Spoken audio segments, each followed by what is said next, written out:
Bab 1061. Nama, Reruntuhan Suci Penulis, Cendong. Plus mematikan mengatur ulang. Akhirnya aku naik lagi. Aku tidak percaya, cucu ini akan sangat sabar dan tetap menunggunya. Jeoyu hanya berkata pada dirinya sendiri, dan sedikit bersemangat. Kali ini lebih tinggi dari yang terakhir kali. Kamu telah melihat pemandangan di luar Tiankeng, dan jaraknya hanya beberapa puluh kaki jauhnya. Begitu indahnya sehingga ia membuka mulutnya di sana, matahari bulan, yang lemah atau kuat, begitu aku keluar, aku akan menjadi raja dunia. Jeoyu hanya tersenyum dan tampak bahagia di sarkofagus, karena ia telah menggunakan indera spiritualnya yang khusus untuk menjelajahi dunia luar. Tidak ada gerakan, anak laki-laki itu seharusnya tidak ada di sana. Pada titik ini, ia ingin menyanyikan sebuah lagu tentang penguburan orang-orang abadi di zaman prasejarah. Bahkan media Adin, belum lagi, gelombang suara dari atmosfer yang megah bergetar dengan atmosfer yang sunyi.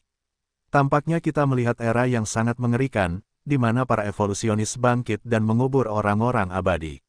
Dalam keadaan tak sadarkan diri, pertempuran menyebar ratusan juta mil, dan resonansi simpul dalam sejarah evolusi akan terputus. Kakak kedua, lagu apa yang kau nyanyikan? Iramanya bagus. Kau dapat sepenuhnya memahami bahasa burung. Pada saat ini, sebuah suara muda datang, mengganggu suasana hati Jeoyu, membuatnya membatu dan kaku. Sarkofagus itu tertancap di antara tebing batu. Kenapa kau di sini lagi? Garis pertahanan psikologis Jeoyu-zi benar-benar akan runtuh. Kesabaran cucunya begitu baik sehingga dia menunggunya selama lebih dari setengah tahun. Ia tahu bahwa Chu Feng menggunakan metode lapangan, telah memantau pergerakannya melalui fluktuasi atmosfer bumi, dan telah lama menghitung kapan dia bisa muncul. Kakak kedua, aku belum melihatmu selama setengah tahun. Apakah kau baik-baik saja? Aku sangat merindukanmu. Wajah Chu Feng penuh dengan kegembiraan, seperti burung murai bersayap yang jatuh di tepi Tiankeng. Keluar, Jeoyu tidak tahan lagi. Kali ini, dia benar-benar ingin berbalik. Bahkan dia memiliki dorongan hati. Lompat saja dari Tiankeng sendirian. Jangan menunggu untuk ditendang jatuh. Namun, ketika masalah itu berakhir, itu kusut lagi dan sangat enggan untuk menyerah. Sulit untuk memanjat selama 4,5 tahun. Sedih melihat matahari lagi dan melompat ke rumah neraka. Kakak kedua, siapa yang kamu tegur? Chu Feng bertanya kepadanya dengan serius. Bukan urusanmu untuk memarahi Tuhan. Aku hanya memikirkan masa prasejarah. Saat itu, aku berlari ke seluruh dunia. Siapa yang melawanku? Tetapi sekarang, aku ingin menangis. Sudahlah, jangan main-main dengan kepahitan, kata Holly. Kalau Jeoyu, agak samar. Nggak mungkin mengingat kehidupan sebelumnya.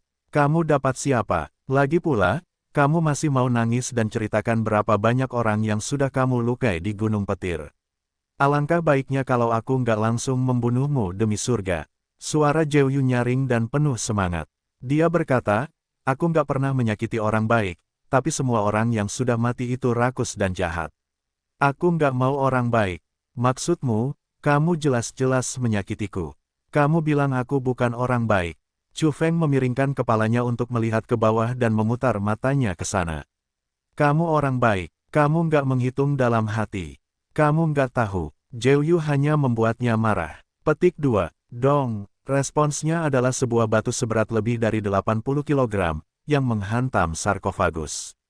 Jeoyu ketakutan setengah mati. Dia mengira bajingan kecil itu kejam lagi dan ingin menghancurkannya.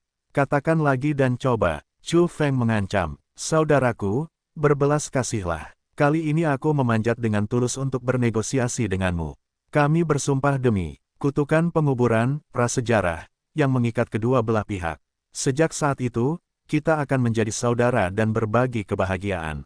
Tidak diragukan lagi bahwa Jeoyu baru saja menasihati batu itu. Jika dia berpikir bahwa dia akan dihancurkan dan memasuki rumah neraka lagi, itu akan lebih baik daripada kematian. Dia memperkirakan bahwa jika dia memasuki neraka lagi, sarkofagus akan tergores dan retak oleh cakar yang mengerikan itu, dan dia mungkin tidak akan selamat saat itu. Oke, 6 kaleng sup mengpo lagi. Chu Feng berteriak dan secara resmi memulai negosiasi. Xiao Wang, 8, baiklah, saudara, kamu terlalu kejam. Aku akan mengumpulkan 8 kaleng sup mengpo dan menyimpannya untuk diriku sendiri setelah aku keluar dari sarkofagus. Kamu merampok 2 kaleng sebelumnya, dan sekarang kamu siap merampokku. Tidak ada 1 kaleng pun yang tersisa. Jangan terlalu serakah, sama-sama menguntungkan. Baiklah, berikan aku 5 kaleng. Aku diberkati untuk membaginya. Pergilah ke restu pamanmu. Itu semua milikku. Oke. Ini adalah pembagian. Di mana pembagian? Zhou gemetar dan ingin memukulnya. Saudara, kamu tidak boleh terlalu kuno. Beri aku cara untuk hidup. Kamu bilang kamu menjatuhkanku untuk pertama kalinya dan menghancurkanku lagi untuk kedua kalinya. Aku hanya membantumu mengumpulkan sup mengpo. Aku telah bekerja keras selama 4,5 tahun. Pada akhirnya, aku hanya bisa meninggalkan 1 kaleng sendiri. 2 kaleng untukmu. Chu Feng melambaikan tangan kecilnya dan tampak sangat setia. Akhirnya, dia menekankan, benar-benar tidak bisa memiliki lebih banyak. Zhou Yu sangat marah dan berkata dengan marah, bahkan para dewa yang tidak bermoral di zaman prasejarah pun tidak bermoral dirimu, sungguh tidak tahu malu dan tidak senonoh menjadi muda. Apakah mudah bagi saya untuk bekerja tanpa imbalan pada akhirnya? Selain itu, apa gunanya begitu banyak? Apakah Anda ingin kehilangan ingatan Anda sepenuhnya? Hati Chu Feng tergerak. Jika dia minum terlalu banyak, apakah dia benar-benar akan menghapus ingatannya? Baiklah, aku akan meninggalkan 3 kaleng untukmu. Jika aku tidak punya cukup, aku akan bertanya lagi. Tubuhku lemah akhir-akhir ini. Aku benar-benar perlu menebusnya. Omong kosong, aku jelas merasa bahwa fungsi fisikmu telah mencapai ekstrim. Jika kamu tidak percaya apa yang aku katakan, kamu harus menebusnya saat itu. Chu Feng tidak mau mendengarkannya. Dia bersumpah satu sama lain dan memintanya untuk meninggalkan 3 kaleng sup mengpo, dan meletakkan sisanya di tanah sampai akhirnya Chu Feng menggunakan lapangan untuk membawa beberapa kaleng dan mengambilnya sebagai miliknya. Baiklah, saudara kedua, mari kita bahas bagaimana cara bersujud. Chu Feng bertanya kepadanya tentang sumpah mantra penguburan dan mengonfirmasinya dengan salah satu catatan terkuat yang ditulis oleh Si Hu Tianzun. Setelah beberapa saat, Zhou Yu hanya berteriak, apakah kamu benar-benar ingin menjadi kakak laki-lakiku? Bercanda, sudah berapa lama aku hidup? Melihat masa depan kuno dan modern, aku ingin bersujud padamu. Ketika kamu menjadi saudaramu, kamu berani membuat tuntutan yang tidak masuk akal seperti itu. Kamu belum pernah memanggil sebelumnya. Mari kita ikuti nama belakang. Jangan mengubahnya. Ketika aku menjadi saudara keduaku, kamu masih menderita kerugian. Yang disebut persahabatan sumpah harus menjadi persahabatan seumur hidup di masa depan. Jika kamu memiliki dendam, kamu mungkin juga akan masuk neraka lagi. Apakah kamu tahu siapa aku? Zhou Yu hanya berteriak, saudara keduaku Gu Chenhai. Kamu selalu berpikir kamu kuat di prasejarah. Katakan padaku mengapa kamu tidak bisa melompat sekarang. Ketika saudara keduaku, aku melindungimu. Untuk sementara waktu, Zhou Yu terdiam. Meskipun dia marah, situasinya lebih kuat daripada yang lain. Tidak peduli seberapa keras dia bersikeras, dia akan menderita kerugian besar. Chu Feng bertanya, kakak kedua, apa gunanya kamu sekarang? Aku bertanya padamu, jika aku menghancurkanmu menjadi segel pengubah langit, apakah kamu tak terkalahkan dalam jarak 3 kaki dan dapat menelan semua jenis ahli hidup-hidup? Karena terakhir kali dia mendengar Dongqing berkata, jangan mendekati sarkofagus.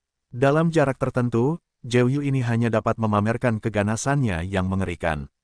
Chu Feng memiliki beberapa keraguan, tetapi ketika Zhou Yu hanya mendengar kata-katanya, dia bahkan lebih menyeramkan daripada dia.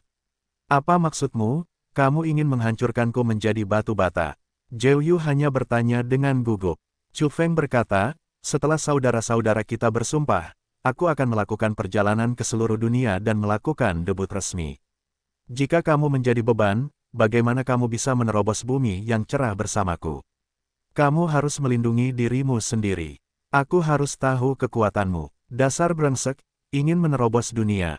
Zhou Yu hanya merasa bahwa cucunya tidak memiliki ide yang bagus, dia ingin membawanya ke jalan sebagai jimat. Dia pasti ingin mencapai suatu tujuan. Apakah kamu ingin pergi ke suatu tempat dan tidak berani pergi sendiri? Tanyanya dengan waspada. Jadi, aku hanya ingin bertemu dengan para pahlawan dunia untuk sementara waktu. Dengan suara keras, Chu Feng menggunakan ladang untuk memimpin sarkofagus ke atas. Ketika dia melihat matahari terbit, cahaya keemasan bersinar, sehingga sarkofagus tidak lagi diselimuti yin, dan tanda-tanda di atasnya bersinar. Ayo, saudara kedua, aku akan segera sujud.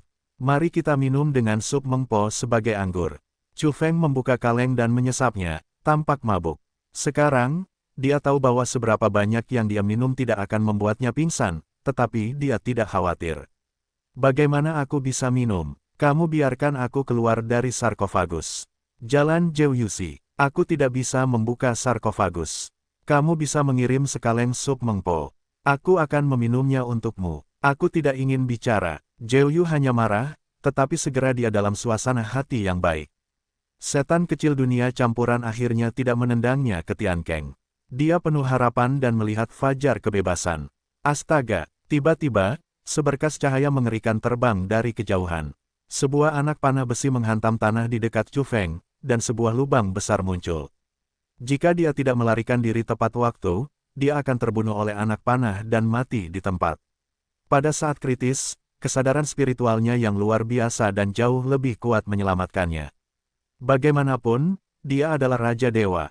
Kemudian, dia melihat seekor binatang bersisik merah di kejauhan, yang tampak seperti kuda surgawi, tetapi ditutupi dengan sisik naga merah, mengangkat kepalanya dan mendesis.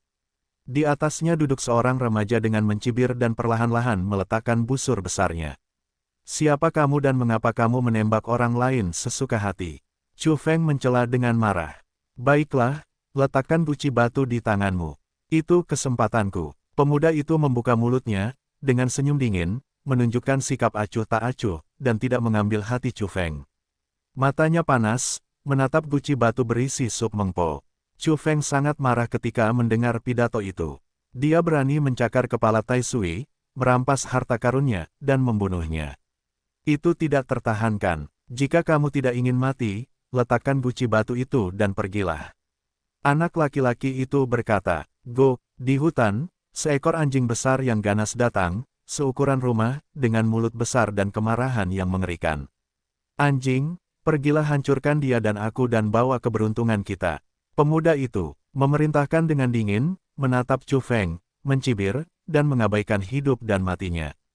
Pada saat yang sama, orang-orang berteriak dan kuda-kuda mendesis di pegunungan dan hutan, dan sekelompok orang bergegas, total lebih dari selusin orang, semuanya kuat, dengan kemuliaan suci. Ada dewa, jika kamu ingin mati, aku akan membantumu. Chu Feng menjawab dengan dingin.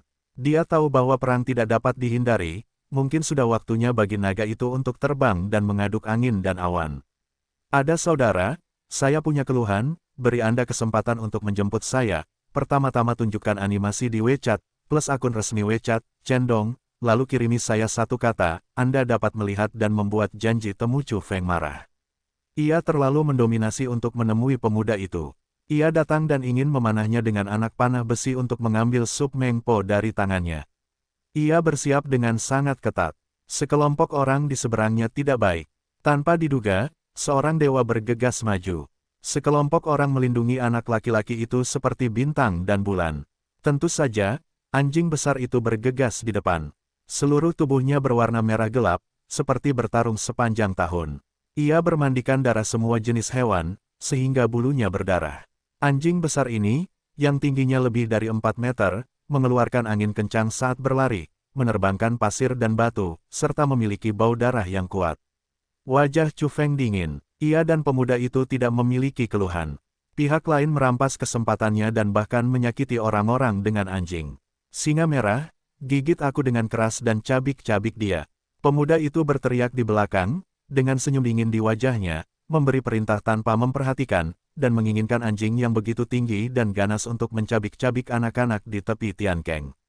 Kata-kata seperti ini dan ekspresi dingin seperti itu menunjukkan kekejaman dan ketidakpeduliannya terhadap kehidupan. Dia sama sekali tidak memasukkannya ke dalam hati, seperti berburu di pegunungan dan hutan. Raungan, ketika anjing besar itu mendengar ini, amarahnya menjadi lebih kuat. Raungannya tumpul seperti guntur, menjadi lebih ganas. Bulu merah gelapnya berdiri dan taringnya yang seputih salju menakutkan. Haha, di belakang, sekelompok orang tidak peduli dan tidak memiliki belas kasihan. Mereka semua tertawa dan senang melihat seorang anak kecil yang akan dibunuh dan seekor anjing besar setinggi rumah. Chu Feng melesat keluar dan tidak langsung melawan. Dia lebih peduli pada para evolusionis yang kuat dalam kelompok itu. Itu adalah masalah besar. Mulut anjing besar itu penuh dengan darah. Seekor anjing ganas menyalak seperti guntur. Haha, singa merah, bergeraklah dengan cepat. Bahkan seorang anak kecil tidak bisa jatuh. Kamu berani membunuh San Jiao dan membunuh binatang buas di desa sendirian. Jangan terlalu lembut. Beberapa orang di belakang mencemooh dan berteriak, mengeluarkan beberapa fakta kejam dalam kata-kata mereka dan memerintahkan anjing ganas itu untuk bergerak lebih cepat. Mata Chu Feng tajam. Dia menghindar lagi, mendesak ki geomagnetik, menguasai energi magnetik misterius yang terkandung di medan, dan mulai membawa sarkofagus. Baik sarang naga maupun Tian Keng termasuk dalam medan Tianhu, yang mengandung sejumlah besar magnet dan bahkan banyak inti magnet. Zona ini dapat memanfaatkan Chu Feng. Raungan, ketika anjing ganas merah tua itu meraung, dia melompat lebih dari 10 meter jauhnya dan bergegas ke dekatnya dengan angin kencang dan bau amis. Sepanjang jalan, beberapa pohon patah olehnya, beberapa batu retak oleh cakarnya yang tebal, dan tanah serta batu berceceran di mana-mana. Tubuh yang kecil dan keterampilan yang lincah, tetapi masih belum cukup bagi singa. Merah untuk mengisi giginya. Satu cakar akan menjadi pai daging. Beberapa orang di belakang mengolok-oloknya. Menyaksikan tragedi manusia yang akan datang, mereka semua bersemangat dan bersemangat. Mereka kejam secara alami. Bang! Dengan bantuan gas geomagnetik, Chu Feng menggunakan keterampilan medan yang sangat mendalam untuk membawa sarkofagus di udara, dan kemudian tiba-tiba memotret anjing yang ganas itu. Jika dia tidak terlalu muda dan kekuatannya sendiri terbatas, dia dapat menggunakan medan ini sendirian untuk melakukan pembunuhan besar. Aduh, rambut merah anjing yang ganas itu, yang panjangnya lebih dari 1 kaki, terbang semakin ganas. Ia melompat ke udara dan menukik ke Chu Feng. Tubuhnya sangat kuat, penuh urat dan tonjolan, kepala persegi dan telinga besar, mulut merah terbuka, memperlihatkan taring putih, memancarkan semangat membunuh yang kuat. Bang! Pada saat ini, sarkofagus itu seperti dicengkeram oleh tangan besar yang tak terlihat, mengayunkannya, menepuknya ke udara dengan keras, menghantam anjing buas itu, dan menghantamnya dengan keras. Anjing buas itu langsung terbanting di udara. Ia berteriak dengan kekuatan yang sangat besar. Tulang belakangnya patah dan sehelai bulu besar jatuh. Seberapa keras bahan sarkofagus itu? Kemudian, anjing besar itu meraung dan merintih. Tadi ia memang ganas, tetapi sekarang ia bahkan mencubit ekornya dan meronta. Namun, dalam proses difoto oleh sarkofagus itu, ia menghantam tanah, darahnya membumbung tinggi, dan ia dengan cepat menjadi encer. Tenang saja, Chu Feng berbisik diam-diam, takut kalau saudara keduanya yang kesal itu terlalu gila, yang menyebabkan pemandangan itu menjadi terlalu berdarah dan menakutkan. Bang! Setelah mendarat, anjing besar itu berhenti bergerak. Ia berlumuran darah. Ia dipukul 2 kali berturut-turut. Tulang belakang dan kepalanya patah dan mati mengenaskan. Carilah kematian, berani membunuh anjingku, bunuh dia untukku.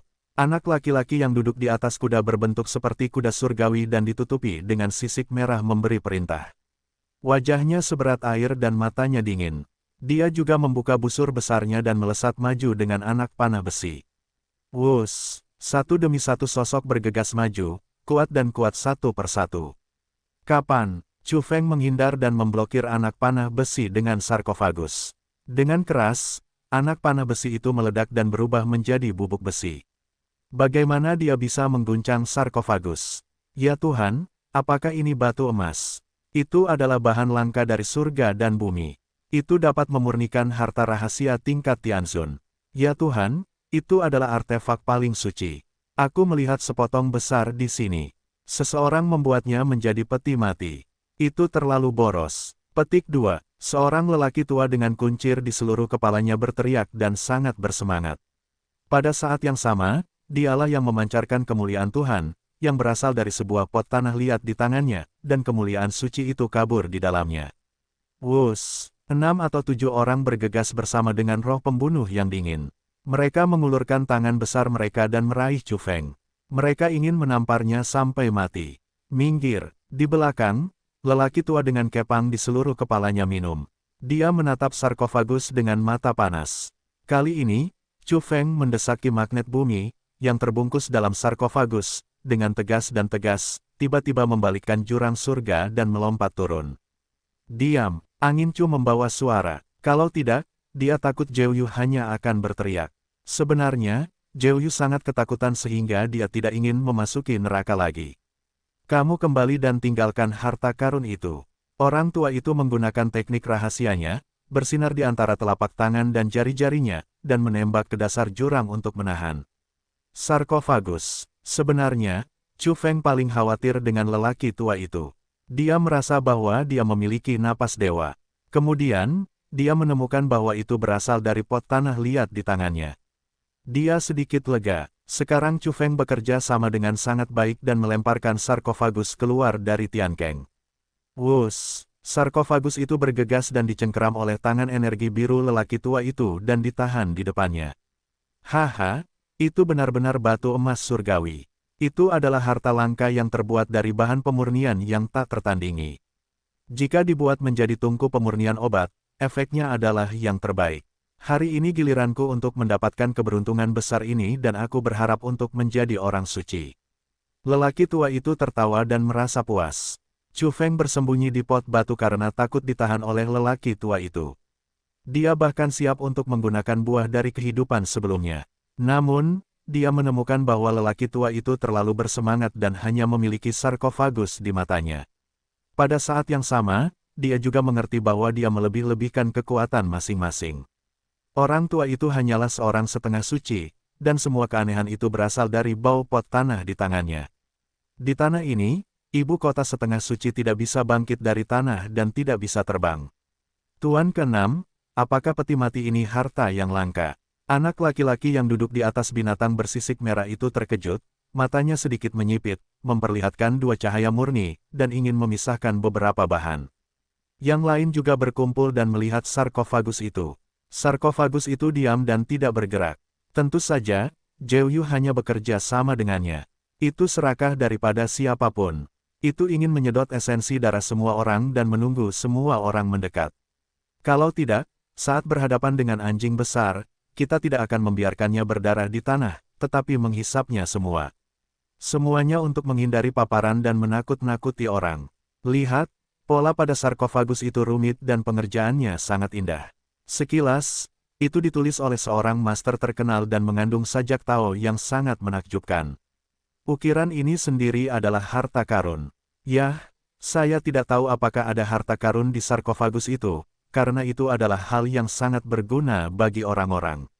Sebelum kematian, setidaknya itu adalah surga. Orang tua dengan kuncir di seluruh kepalanya berkata bahwa suaranya sedikit bergetar di bagian akhir. Dia sangat bersemangat. Mungkin ini adalah kesempatan terbesar dalam hidupnya. Saya punya firasat bahwa ini adalah sebuah mahakarya. Dia berkata dengan suara gemetar. Sarkofagus itu sunyi, dan Zhou Yu tidak pernah terjadi. Dia ingin menunggu orang-orang ini bangun dan menemukan Chu Feng. Dia lebih baik membunuh saudara angkat.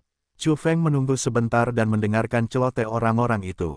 Dia bereaksi dengan cepat dan segera menyadari bahwa itu salah. Berdasarkan karakter cucu Zhou Yu, bagaimana dia bisa begitu baik dan tidak memulainya? Dia ingin mengadu dombanya. Temukan anak itu dan tangkap dia hidup-hidup. Benar saja, lelaki tua itu berbicara.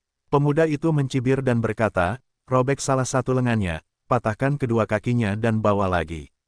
Aku yakin dia tidak bunuh diri di Tiankeng, tetapi hanya bersembunyi di bawah tebing batu. Bodoh, ada benda ganas di peti matimu. Jangan dibuang. Di kejauhan, Chu Feng berteriak dan memaksa Zhou Yu untuk segera memulai. Orang-orang yang hadir tercengang, tetapi mereka semua bereaksi dengan cepat. Beberapa orang langsung kembali, bertindak seperti listrik, dan yang lainnya tertawa dengan jijik. Mereka sangat tenang dan tidak mempercayainya sama sekali. Mereka mengira dia curang. Namun, Zhou Yu hanya harus mempercayainya. Dia cemas. Bagaimana dia bisa mentolerir mangsanya untuk melarikan diri? Dia takut telur ayam terbang. Ledakan itu pecah, mengangkat kabut darah yang mengerikan, dan diselimuti dalam radius 3 kaki. Daerah ini segera seperti neraka Senro. Ah, jeritan datang dan pergi, dan setengah orang suci itu adalah yang paling menyedihkan. Dia adalah yang pertama. Baru saja dia tersenyum dan berkata bahwa ini adalah kesempatan terbesar dalam hidupnya. Akibatnya, Senyum itu mengeras di sana dan menghilang di masa depan, dan tubuhnya mulai mengerut, kulit dan tulang sejenak. Ah! Mereka semua berteriak dan berjuang. Hanya beberapa orang yang melepaskan diri, tetapi mereka sudah kurus. Seluruh orang itu tampaknya telah tua selama ribuan tahun dan jatuh tidak jauh. Inilah orang yang bereaksi cepat tadi dan bergegas keluar saat mendengar peringatan Chu Feng dan melarikan diri dari area terlarang kematian dalam jarak 3 kaki. Dan semua orang yang tenang dan meremehkan diserap ke dalam sarkofagus. Zhou Yu hanya tidak puas dan berkata, "Saudara-saudara yang bersumpah, apa maksudmu, mengganggu pengumpulan semua jenis darah spiritualku? Apakah kamu masih saudara yang baik? Bisakah kamu berjalan di dunia dengan pedang? Kamu memberi tahu penjahat itu terlebih dahulu. Kamu hanya berdiri diam. Apakah kamu ingin membunuhku dengan bantuan orang lain?" Dengan suara gemuruh, angin Chu mengaduk gas magnetik bumi, mengguncang sarkofagus, berderak, dan mengguncang mayat kering, yang seperti mulut harimau yang menyambar makanan. Zhou Yu marah dan berteriak, "Ah, apa yang kamu lakukan? Itu semua makanan darahku. Ini terlalu tidak adil. Kamu, pemuda itu tidak mati, tetapi pelipisnya berwarna abu-abu di usia muda. Dia tidak tahu berapa banyak potensi kehidupan yang telah dirampas darinya. Tulang-tulangnya tercermin melalui kulitnya yang kendur. Dia sangat lemah dan jatuh di samping kudanya, binatang bersisik merah. Orang tua dengan kuncir di seluruh kepalanya meninggal. Meskipun dia adalah yang terkuat dan setengah suci, dia meninggal dengan sangat menyedihkan. Mayat-mayat yang telah dimumikan di satu tempat akhirnya selamat, dan semuanya menurun drastis. Benar-benar membosankan. Kupikir aku membutuhkan Raja Dewa untuk melakukannya sendiri, tetapi aku tidak menyangka aku tidak bisa menghentikan saudara laki-lakiku yang kedua untuk membuka mulutnya. Sialan, Zhou Yu hanya membencinya, dan 120 tidak mempercayainya. Chu Feng datang dan menendang bocah itu dengan keras. "Jangan bunuh aku, semuanya bisa didiskusikan. Aku bisa memberitahumu kesempatan yang luar biasa." Remaja tidak lagi mendominasi, tetapi kata-kata lembut belum lama ini, pemuda itu mendominasi dan mengabaikan hidup dan mati orang-orang biasa. Dia memerintahkan anjing mastif untuk mencabik-cabik Chu Feng. Dia duduk di atas binatang bersisik naga dan melihatnya dengan gembira. Tapi sekarang dia memutih di pelipisnya dan menangis. Dia memohon di sini untuk meminta Chu Feng melepaskannya. Kontrasnya terlalu besar. Kenapa? Chu Feng menatapnya dengan jijik. Pemuda ini suka menindas, kejam, sombong, dan penuh hormat. Sekarang ada kontras yang kuat. Tidak peduli seberapa rendah profilnya sekarang, sulit untuk membuat hidupnya penuh belas kasih, dan dia hanya akan menjadi semakin jijik. "Ampuni aku ingin memberimu pesan. Ada peluang besar di gurun perbatasan dan hutan hitam. Tidak lama lagi, akan ada acara besar yang mengguncang matahari." Bocah itu kurus dan berlutut di tanah dan berbisik kepada Chu Feng. Chu Feng mengejek. Bisakah peluang yang lebih besar dibandingkan dengan sarang naga beberapa tahun yang lalu? Di mana gurun perbatasan? Aku benar-benar berpikir ada misteri dan surga dan bumi di bawah setiap inci gunung dan sungai. Itu benar. Pernahkah kau mendengar tentang pemburu? Reinkarnasi. Suara anak laki-laki itu lemah. Dia melangkah maju dan berbisik seperti ini. Namun, meskipun suaranya tidak tinggi, itu terdengar seperti guntur di telinga Chu Feng. Dia benar-benar menyebutkan gelar ini, yang membuat hatinya bergejolak. Bunuh. Pada saat ini, pemuda itu meledak dalam masalah. Matanya yang gelap dan dalam bersinar dengan cahaya yang kejam. Telapak tangannya yang kurus sebening kristal dan transparan seperti batu giok. Dia menepuk telapak tangan ke arah Chu Feng. Ini adalah telapak tangan Suanyu. Puff. Darah mekar, sebuah lengan terangkat, disertai dengan teriakan. Anak laki-laki itu datang dan pergi dengan cepat. Dia terhuyung mundur dan jatuh ke tanah, tetapi dia kurus kering dan lukanya tidak berdarah. Chu Feng berdiri di tempat, memegang pedang pendek emas induk, merah terang dan berkilauan. Ada jejak bintang, lubang hitam, dan urat lainnya di atasnya. Ini adalah jarahannya. Dia mengalahkan keturunan Taiwu di sarang naga dan memenangkannya. Dia belum menggunakannya. Hari ini, dia membukanya untuk pertama kalinya. Aku tidak ingin menimbang berat badanmu sendiri. Aku berani berkomplot melawan Raja Dewa. Saat aku melintasi alam semesta, kamu masih mengenakan celana selangkangan terbuka. Setelah mendengar ini, remaja itu ingin memuntahkan darah, setengahnya terluka dan setengahnya marah, tetapi pada akhirnya, dia batuk dengan keras, dan hanya beberapa helai garis darah yang muncul di sudut mulutnya. Tuan kecil, tiga yang terakhir juga setia. Kehidupan mereka telah menua selama ribuan tahun. Mereka memanjat satu persatu dan ingin memulai dengan Chu Feng. Beri kamu waktu yang baik, kata Chu Feng, pedangnya jatuh, dan tiga kepala terbang keluar. Dia sama sekali tidak bersimpati, karena orang-orang ini bukanlah orang baik. Ketika dia melihat anjing buas mencabik-cabik seorang anak belum lama ini, mereka semua tertawa dan berdarah dingin. Membiarkan orang-orang seperti itu pergi sama saja dengan bersekongkol dengan si pembunuh dan berbalik untuk menyakiti orang lain. Makanan darah yang lesat, itu sia-sia, berikan padaku. Zhou Yu hanya menghela nafas di sana. Chu Feng berkata, anak itu milikmu. Jangan langsung membunuhnya. Aku ingin tahu apakah dia benar-benar memiliki rahasia dan peluang. Dia menendang anak laki-laki berlengan satu itu dan mendarat di depan sarkofagus. Pemuda itu bertekad, kejam terhadap orang lain dan dirinya sendiri. Dia tiba-tiba mengeluarkan belati dan menusuknya di tengah alisnya. Sulit bagimu untuk mati di tanganku. Zhou Yu hanya membuka dengan rasa kasihan Yin. Tidak peduli seberapa baik, hebat, dan cerdas makhluk ini, begitu dia keluar dari neraka, dia akan menjadi spesies lain, menjadi ganas, kejam, dan mengerikan. Bahkan jika dia adalah seorang pahlawan di dunia sebelum kematiannya, dan setelah waktu yang lama setelah kematiannya, dia berubah menjadi Zhou Yu dan hanya kembali, itu ditakdirkan untuk mewakili kejahatan. Secara relatif, kepala Zhou Yu ini hanya sedikit istimewa dan aneh, dan belum menunjukkan sisi yang terlalu menakutkan. Bocah itu diserap oleh sarkofagus, belati tidak bisa jatuh, dia gemetar hebat, dan kemudian ekspresi wajahnya terdistorsi. Dia tidak tahan dengan invasi energi jahat, jadi dia merekrut segalanya. Aku datang dari utara dan merupakan tuan kecil dari sebuah kota kecil. Kotanya bahkan tidak sebanding dengan kota kabupaten, tetapi memiliki populasi lebih dari 50.000. Suku-suku yang berdekatan dengan hutan belantara besar dapat dianggap sebagai tiga daerah yang tidak peduli yang berbatasan dengan gurun perbatasan. Chu Feng terkejut bahwa pemimpin kota kecil dengan populasi lebih dari 50.000 adalah seorang suci. Itu benar-benar tidak sederhana. Dunia bawah benar-benar tidak dapat dibandingkan dengan di sini. Itu benar. Pemburu reinkarnasi muncul, dan tujuannya adalah kelaparan perbatasan. Seperti seorang pemimpi, bocah itu terus berbicara dan menceritakan rahasia di dalam hatinya. Ayahnya menyambut seorang tamu terhormat, yang merupakan Raja Dewa. Raja Dewa adalah murid Dewa Surgawi, yang bertanggung jawab untuk datang ke perbatasan untuk menanyakan berita tersebut. Karena dia memiliki persahabatan dengan leluhur tuan kota, dia mengungkapkan beberapa rahasia. Pemburu reinkarnasi muncul. Mereka ingin datang ke perbatasan dan berburu. Chu Feng menghirup udara dingin ketika dia mendengar berita itu. Dia sangat terkejut ketika dia mendengar pemburu reinkarnasi untuk pertama kalinya di bawah sinar matahari.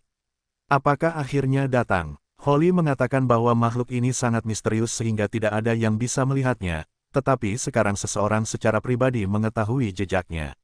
Apa artinya ini? Setelah ayahku memahami rahasia ini, dia pikir itu adalah kesempatan besar dan mengirim banyak orang untuk menjelajahi perbatasan, dan aku hanya berpura-pura berburu, tetapi sebenarnya aku mencari kemana-mana. Apa yang kau cari? Tanya Chu Feng. Kekuatan besar di akhir kemunduran, dia adalah target para pemburu reinkarnasi. Bocah itu memberitahu berita rahasia seperti itu, yang mengejutkan Chu Feng dan membuat Zhou Yu gembira.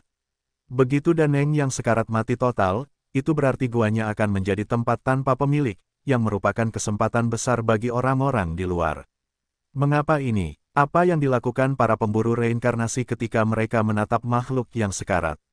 Chu Feng tidak mengerti. Sebenarnya, dia sangat gelisah, karena dia tahu bahwa ada kekuatan besar yang sekarat tidur di pegunungan dekat hutan hitam.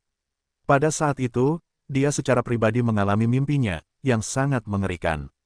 Tahun itu, ada juga seorang gadis Tianjiao tingkat Raja Dewa bernama Ji Kexuan, dan seorang pemuda berambut putih Li Jiuxiao yang dibasahi oleh Chu Feng dengan hujan selama satu musim. Mereka juga mengalami mimpi mengerikan yang kuat dan hampir mati. Apakah pemburu reinkarnasi datang untuk mendapatkan kekuatan ini? Dan mengapa? Dilaporkan bahwa energi besar yang terpendam di kedalaman gurun perbatasan telah membakar 3 rune khusus untuk mengomunikasikan reinkarnasi. Diperlukan untuk bereinkarnasi di dunia ini di bawah sinar matahari dan beregenerasi secara langsung. Bocah itu benar-benar mengatakan rahasia yang sangat mengejutkan. Chu Feng tercengang dan bahkan Zhou Yu pun terkejut.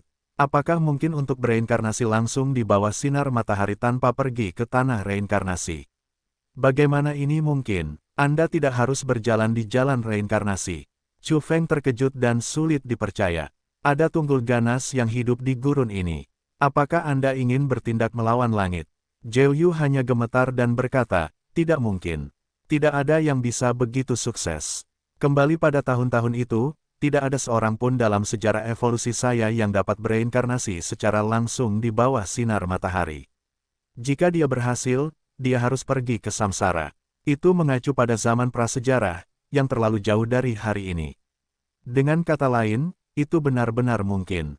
Apakah ada metode seperti itu?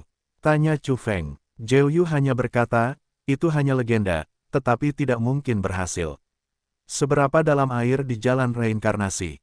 Bahkan orang-orang ganas yang menyatukan 1/20 wilayah Yangjian pernah mengeluh bahwa tidak ada yang bisa menghindari tanah reinkarnasi. Mereka mengatakan bahwa air di jalan reinkarnasi terlalu dalam. Jika Anda tahu kebenarannya, Anda dapat menakuti dewa. Chu Feng merasa dingin di belakangnya. Pada saat yang sama, dia menunjukkan keraguan dan berkata, kamu adalah Zhou Yu. Bagaimana, kamu bisa mengingat kehidupanmu? Baiklah, aku hanya ingat satu hal. Aku istimewa. Zhou Yu hanya terdiam. Anak laki-laki itu tidak dapat menahan diri untuk mengatakan semuanya dalam kelesuannya. Chu Feng mengeluarkan cahaya ilahi, menusuk alisnya, memberinya kesenangan dan mengakhiri hidupnya. Itu tidak mudah. Jika tidak bekerja dengan baik, itu akan membalikkan langit, dan matahari akan kacau.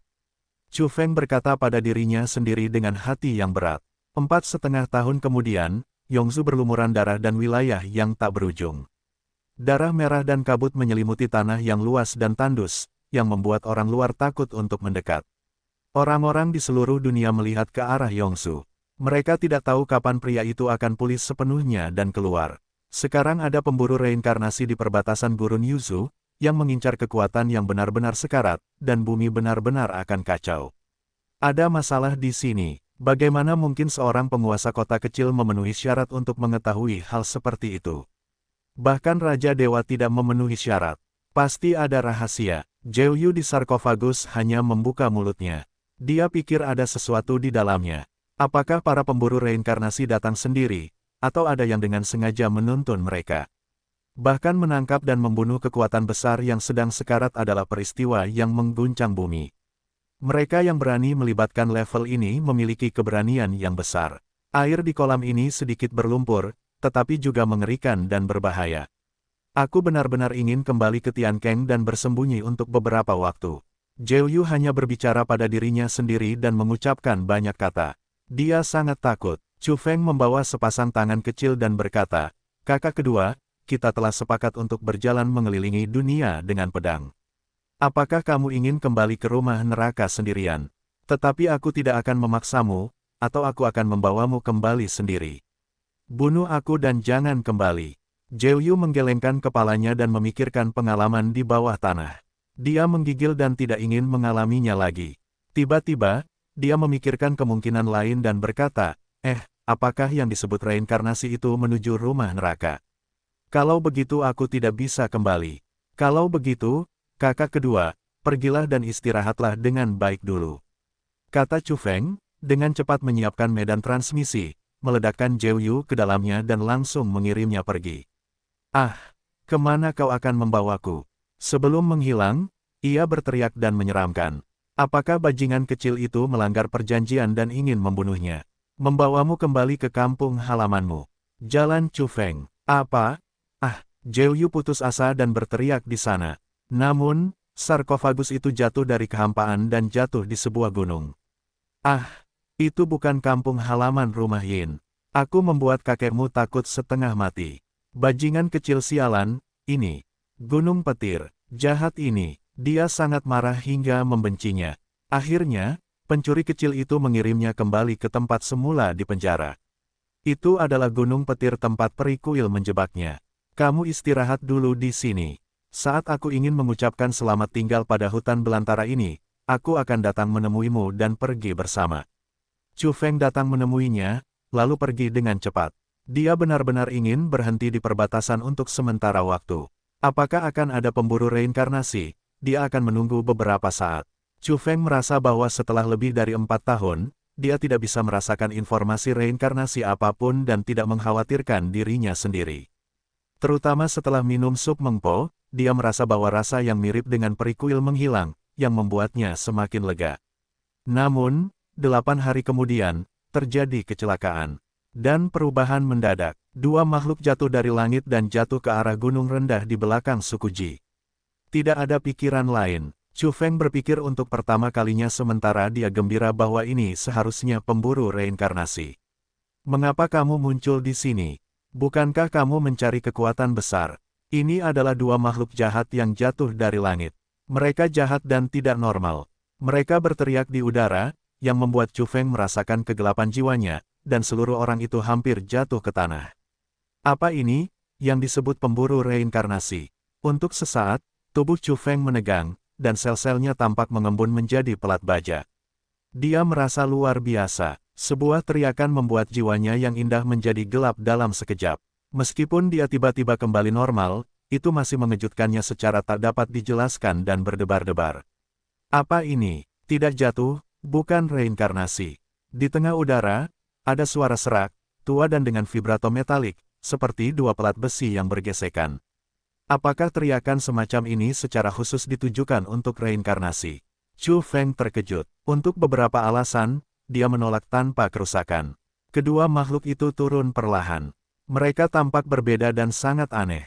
Secara khusus, bentuk tubuh mereka sangat pendek, yang tidak layak disebutkan dibandingkan dengan sosok yang menakutkan dalam imajinasi. Makhluk itu tingginya lebih dari 3 kaki. Tubuhnya seperti tokek yang layu. Bahkan kulitnya berwarna abu-abu. Adapun kepalanya, itu adalah kepala tua. Dari kepala hingga ekor, warnanya abu-abu tanpa kilau, dan setipis kayu bakar, tanpa temperamen yang agung.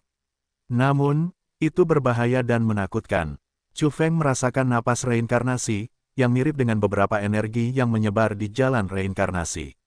Makhluk lainnya hanya sepanjang 2 kaki. Itu adalah rubah hitam, tetapi mulutnya tampak seperti paruh elang. Kait paruh burung itu berwarna merah seperti darah, yang sangat kontras dengan tubuhnya yang hitam. Selain itu, ia memiliki mata vertikal di tengah alisnya, yang redup. Secara keseluruhan, itu adalah rubah hitam berparuh elang bermata 3. Kesamaan kedua makhluk itu adalah bahwa mereka kering dan rendah, kulit mereka terbungkus tulang, rongga mata mereka dalam, dan mereka tampak busuk. Setelah mendarat di gunung rendah, makhluk itu langsung masuk ke kuil untuk mencarinya tanpa mengucapkan sepatah kata pun. Apakah ini untuk wanita yang diikuti oleh Holly? Chu Feng yakin bahwa kedua makhluk itu terkait dengan reinkarnasi, yang membuatnya teringat pada beberapa makhluk dan bau beberapa senjata. Mereka terlalu mirip, namun, kedua makhluk ini sangat mengerikan dan menakutkan. Kulit dan tulang yang sama terlihat hampir busuk atau bahkan busuk, tetapi apa yang kita lihat sebelumnya adalah manusia, dan kedua ujung ini adalah alien. Prajurit berbaju zirah compang camping di jalan reinkarnasi. Jantungnya berdebar, memikirkan banyak hal. Para prajurit itu membawa senjata standar, pisau samsara, satu persatu seperti mayat hidup, dengan tubuh yang membusuk. Mereka tidak tahu sudah berapa tahun mereka hidup, mungkin jutaan tahun, mungkin ratusan juta tahun, mungkin mereka tidak termasuk dalam sejarah kuno ini. Mereka menjaga jalan samsara, secara mekanis menjaga ketertiban di jalan, dan jiwa mereka tampaknya sudah lama mati. Chu Feng ketakutan dan ketakutan. Ini adalah napas biologis di jalan reinkarnasi. Bagaimana itu bisa sampai ke matahari? Setelah sekian lama, dia perlahan-lahan melupakan makhluk-makhluk di jalan reinkarnasi. Sekarang ketika dia melihat pemburu itu, dia mengingat ingatan ini dan merasa aneh. Apakah itu si Hu Tianzun, atau kekuatan besar tuannya Yang Jian, atau Zhou Yuzi, atau bahkan makhluk mengerikan yang menyatukan 1/20 wilayah Yang Jian di zaman prasejarah, selalu mengatakan bahwa air di jalan reinkarnasi terlalu dalam. Sebelumnya, Chu Feng hanya mendengarkan. Meskipun dia tersentuh, dia tidak memiliki banyak pengalaman intuitif, dan sekarang dia sangat menyadarinya. Orang yang menata jalan reinkarnasi sudah meletakkan tangannya di bawah sinar matahari. Apakah yang disebut pemburu reinkarnasi melayaninya? Sungguh menakutkan. Sebelumnya, Dia mengira bahwa tanah reinkarnasi itu terisolasi dan tidak pernah menghubungkannya dengan tempat lain dan kurun waktu tertentu. Namun sekarang, bagaimana mungkin itu menjadi tempat yang terisolasi, berhubungan erat dengan Yang Jian, hidup berdampingan dengan waktu untuk waktu yang lama, dan saya tidak tahu sumbernya. Dari dunia bawah hingga matahari, bahkan hingga dunia bawah yang agung, mungkin melibatkan reinkarnasi. Dari zaman Zhou-Yuzi di masa prasejarah hingga dunia saat ini, ada reinkarnasi. Semua ini tidak dapat dipisahkan dan tidak ada sendiri. Untuk sementara waktu, tubuh Chu Feng sedikit dingin, dan kemudian dia merasakan perasaan dingin dari sumsum tulang yang menyeluruh, yang melibatkan level dan makhluk di balik layar. Itu benar-benar mengejutkan. Siapa dan makhluk macam apa yang bisa hidup begitu lama dan mengendalikan semua ini? Namun, di antara ras dan evolusi yang dikenal di dunia, tidak ada yang benar sama sekali. Sejak zaman kuno, tidak ada yang bisa hidup selamanya. Pada akhirnya, ia akan kembali menjadi debu dan membusuk.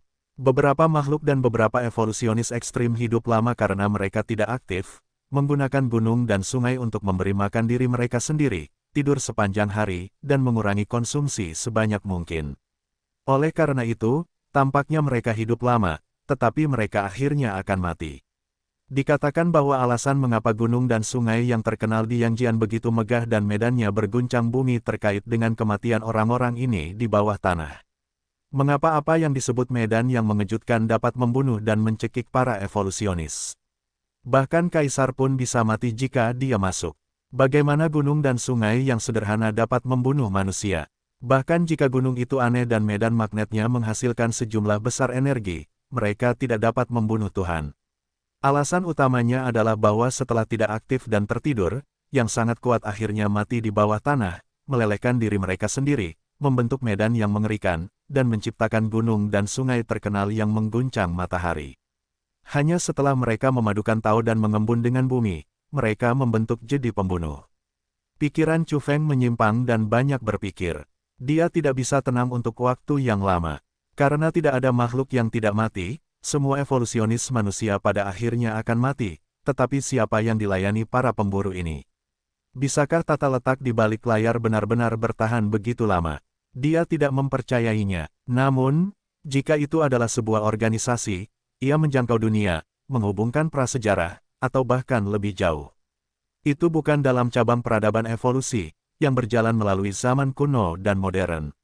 Itu terlalu menakutkan. Selain itu, Chu Feng tidak percaya bahwa sebuah organisasi dapat begitu ketat dan dapat dilestarikan secara konsisten.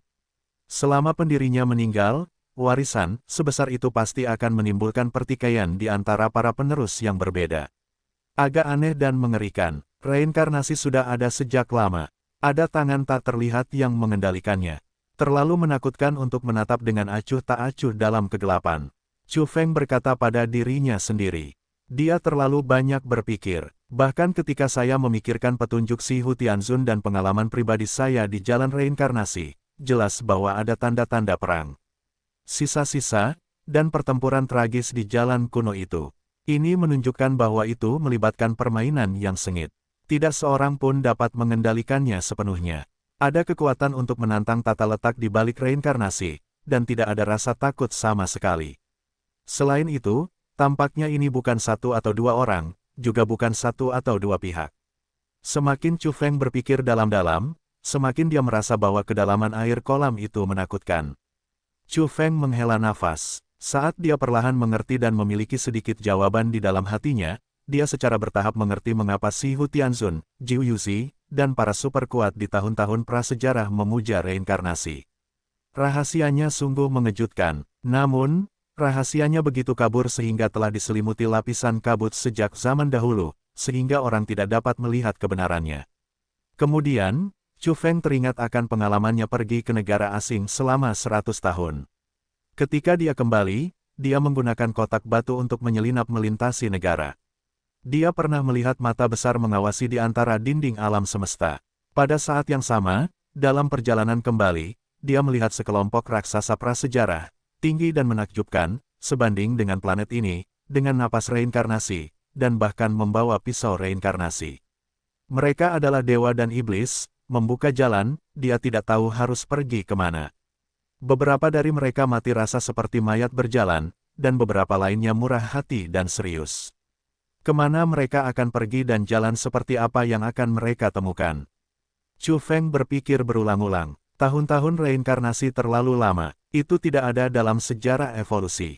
Sumbernya berkabut dan aneh, yang sangat menakutkan. Dia hanya bisa menghela nafas. Sekarang dia masih jauh dari level itu. Dia hanya bisa menebak bahwa dia akan memiliki kesempatan untuk mengungkap beberapa misteri setelah balas dendam suatu hari nanti. Jika dia lebih kuat, dia bahkan mungkin berpartisipasi di dalamnya.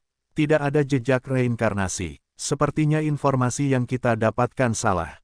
Kedua makhluk itu berjalan keluar dari kuil dengan suara tua. Sebenarnya, mereka sangat kuno dan tidak menghargai tempat ini. Tujuan utama mereka adalah kekuatan di kedalaman perbatasan dan gurun. Pergi berburu kekuatan itu. Wus, mereka menerobos udara, terlalu cepat. Chu Feng tidak bisa diam di dalam hatinya. Kedua makhluk itu tampaknya mematuhi beberapa perintah secara mekanis. Mereka tidak cukup fleksibel dan tidak terlalu memperhatikan tempat ini. Di kuil, sejak patung peri, yaitu tubuh Dharma yang tingginya sama, disingkirkan, semuanya menjadi biasa saja dan tidak ada atmosfer di masa lalu. Tidak heran kedua makhluk itu tidak memanen dan tidak merasakannya. Lagi pula, sesuatu yang besar akan terjadi. Apakah mereka akan memburu Daneng yang sekarat? Namun, meskipun kedua makhluk ini kuat, aku tidak merasakan energi yang mengerikan itu. Chu Feng bertanya-tanya apakah kedua makhluk ini benar-benar dapat memotong kekuatan yang sekarat. Bahkan, dia merasa bahwa dia bahkan tidak dapat membunuh kaisar, dan tidak mencapai ketinggian itu. Namun dia tetap merasa berbahaya. Mungkin itu wajar saja untuk saling mengalahkan, dengan cara khusus. Chu Feng memikirkan teriakan itu belum lama ini. Itu benar-benar mengerikan. Cahaya jiwanya menjadi gelap dalam sekejap.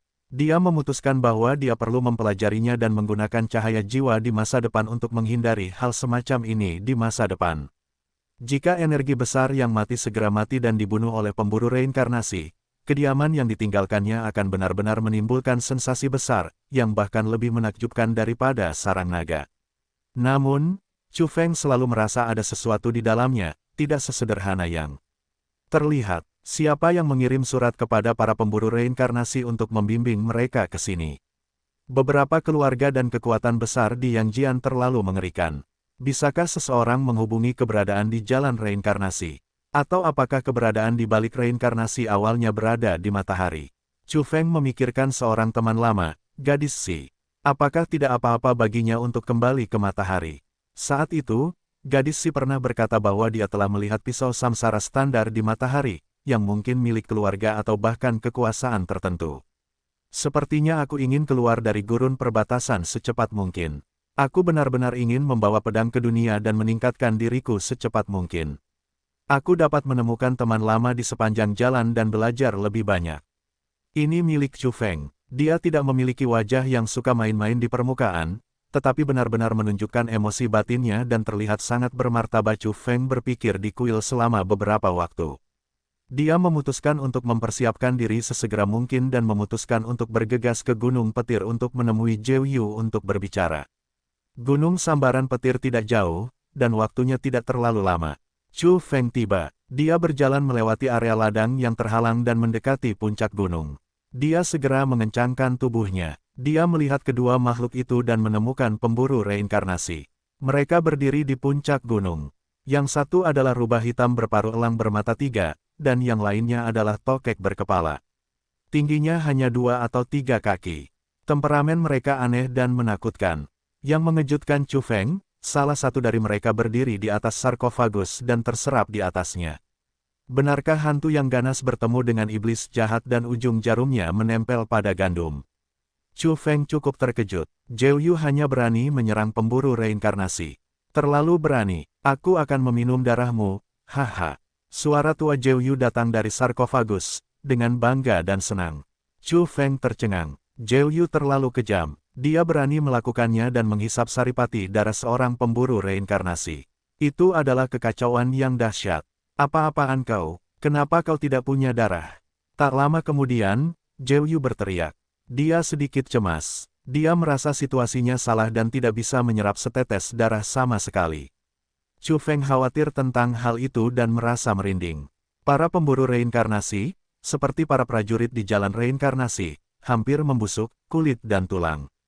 Di mana ada darah. Namun demikian, itu bukanlah alasan mengapa mereka bertahan hidup, karena fisiknya yang istimewa dan transendensinya sendiri. Tidak, kenapa kau bahkan tidak bisa menyerap kekuatan jiwa? Zhou Yu hanya gemetar. Ia punya firasat bahwa ia telah menendang pelat besi. Itu adalah tunggul yang keras. Sebuah teriakan keluar, dan pemburu reinkarnasi yang berdiri di atas peti mati berteriak. Suaranya terlalu menakutkan dan sangat menyedihkan. Ah, Zhou Yu hanya meraung, seolah-olah itu sangat menyakitkan. Sangat berani kau melawan para pemburu reinkarnasi. Pemburu bertubuh gecko itu berdiri di atas peti mati, dan suaranya sangat tua dan sangat dingin. Apa? Pemburu reinkarnasi tumbuh sepertimu. Zhou Yu hanya berteriak. Jelas, ini adalah pertama kalinya melihatnya. Suaranya jelas salah, gemetar dan gelisah. Apa yang dilakukannya? Untuk menghisap darah pemburu reinkarnasi. Chu Feng tidak menyangka bahwa Zhou Yu, yang terkenal dengan keganasan, kekejaman, dan keganasannya, akan takut. Dengan rasa takut, dia cukup terkejut. Katakan, hidupmu, semua jenis dosa. Rubah hitam berparuh 3 mata dan elang yang panjangnya 2 kaki membuka mulutnya dan berdiri di puncak gunung sambil memandangi sarkofagus. Yah, bukankah pemburu hanya ditujukan pada mereka yang menerobos reinkarnasi tanpa mengikuti aturan dan keluar dengan ingatan? Mereka adalah makhluk dengan asal-usul yang menakjubkan. Itu tidak ada hubungannya denganku. Aku tidak mencoba menerobos reinkarnasi. Zhou Yu tidak berbicara dengan jelas. Jarang sekali dia merasa takut dan tidak beradaptasi dengan segala macam hal. Katakan, dosa-dosamu. Pemburu reinkarnasi dengan tubuh gecko berdiri di atas peti mati dan melihat ke bawah, seolah-olah melihat melalui sarkofagus. Zhou Yu tidak mengakui kesalahannya dengan cara apapun, tetapi teriakan terdengar lagi. Itu tampak berbulu dan berkata dengan suara gemetar, aku punya sesuatu untuk dikatakan. Aku tahu segalanya dan mengatakan segalanya. Chu Feng menatapnya dari kejauhan. Meskipun dia tahu bahwa kedua pemburu itu telah menemukannya, dia tidak khawatir. Dia hanya menatapnya dengan penuh minat. Kakak seperguruan yang kukalahkan saat aku berusia 3 tahun. Saat aku berusia 4 tahun, aku mengintip kamar mandi kakak seperguruan.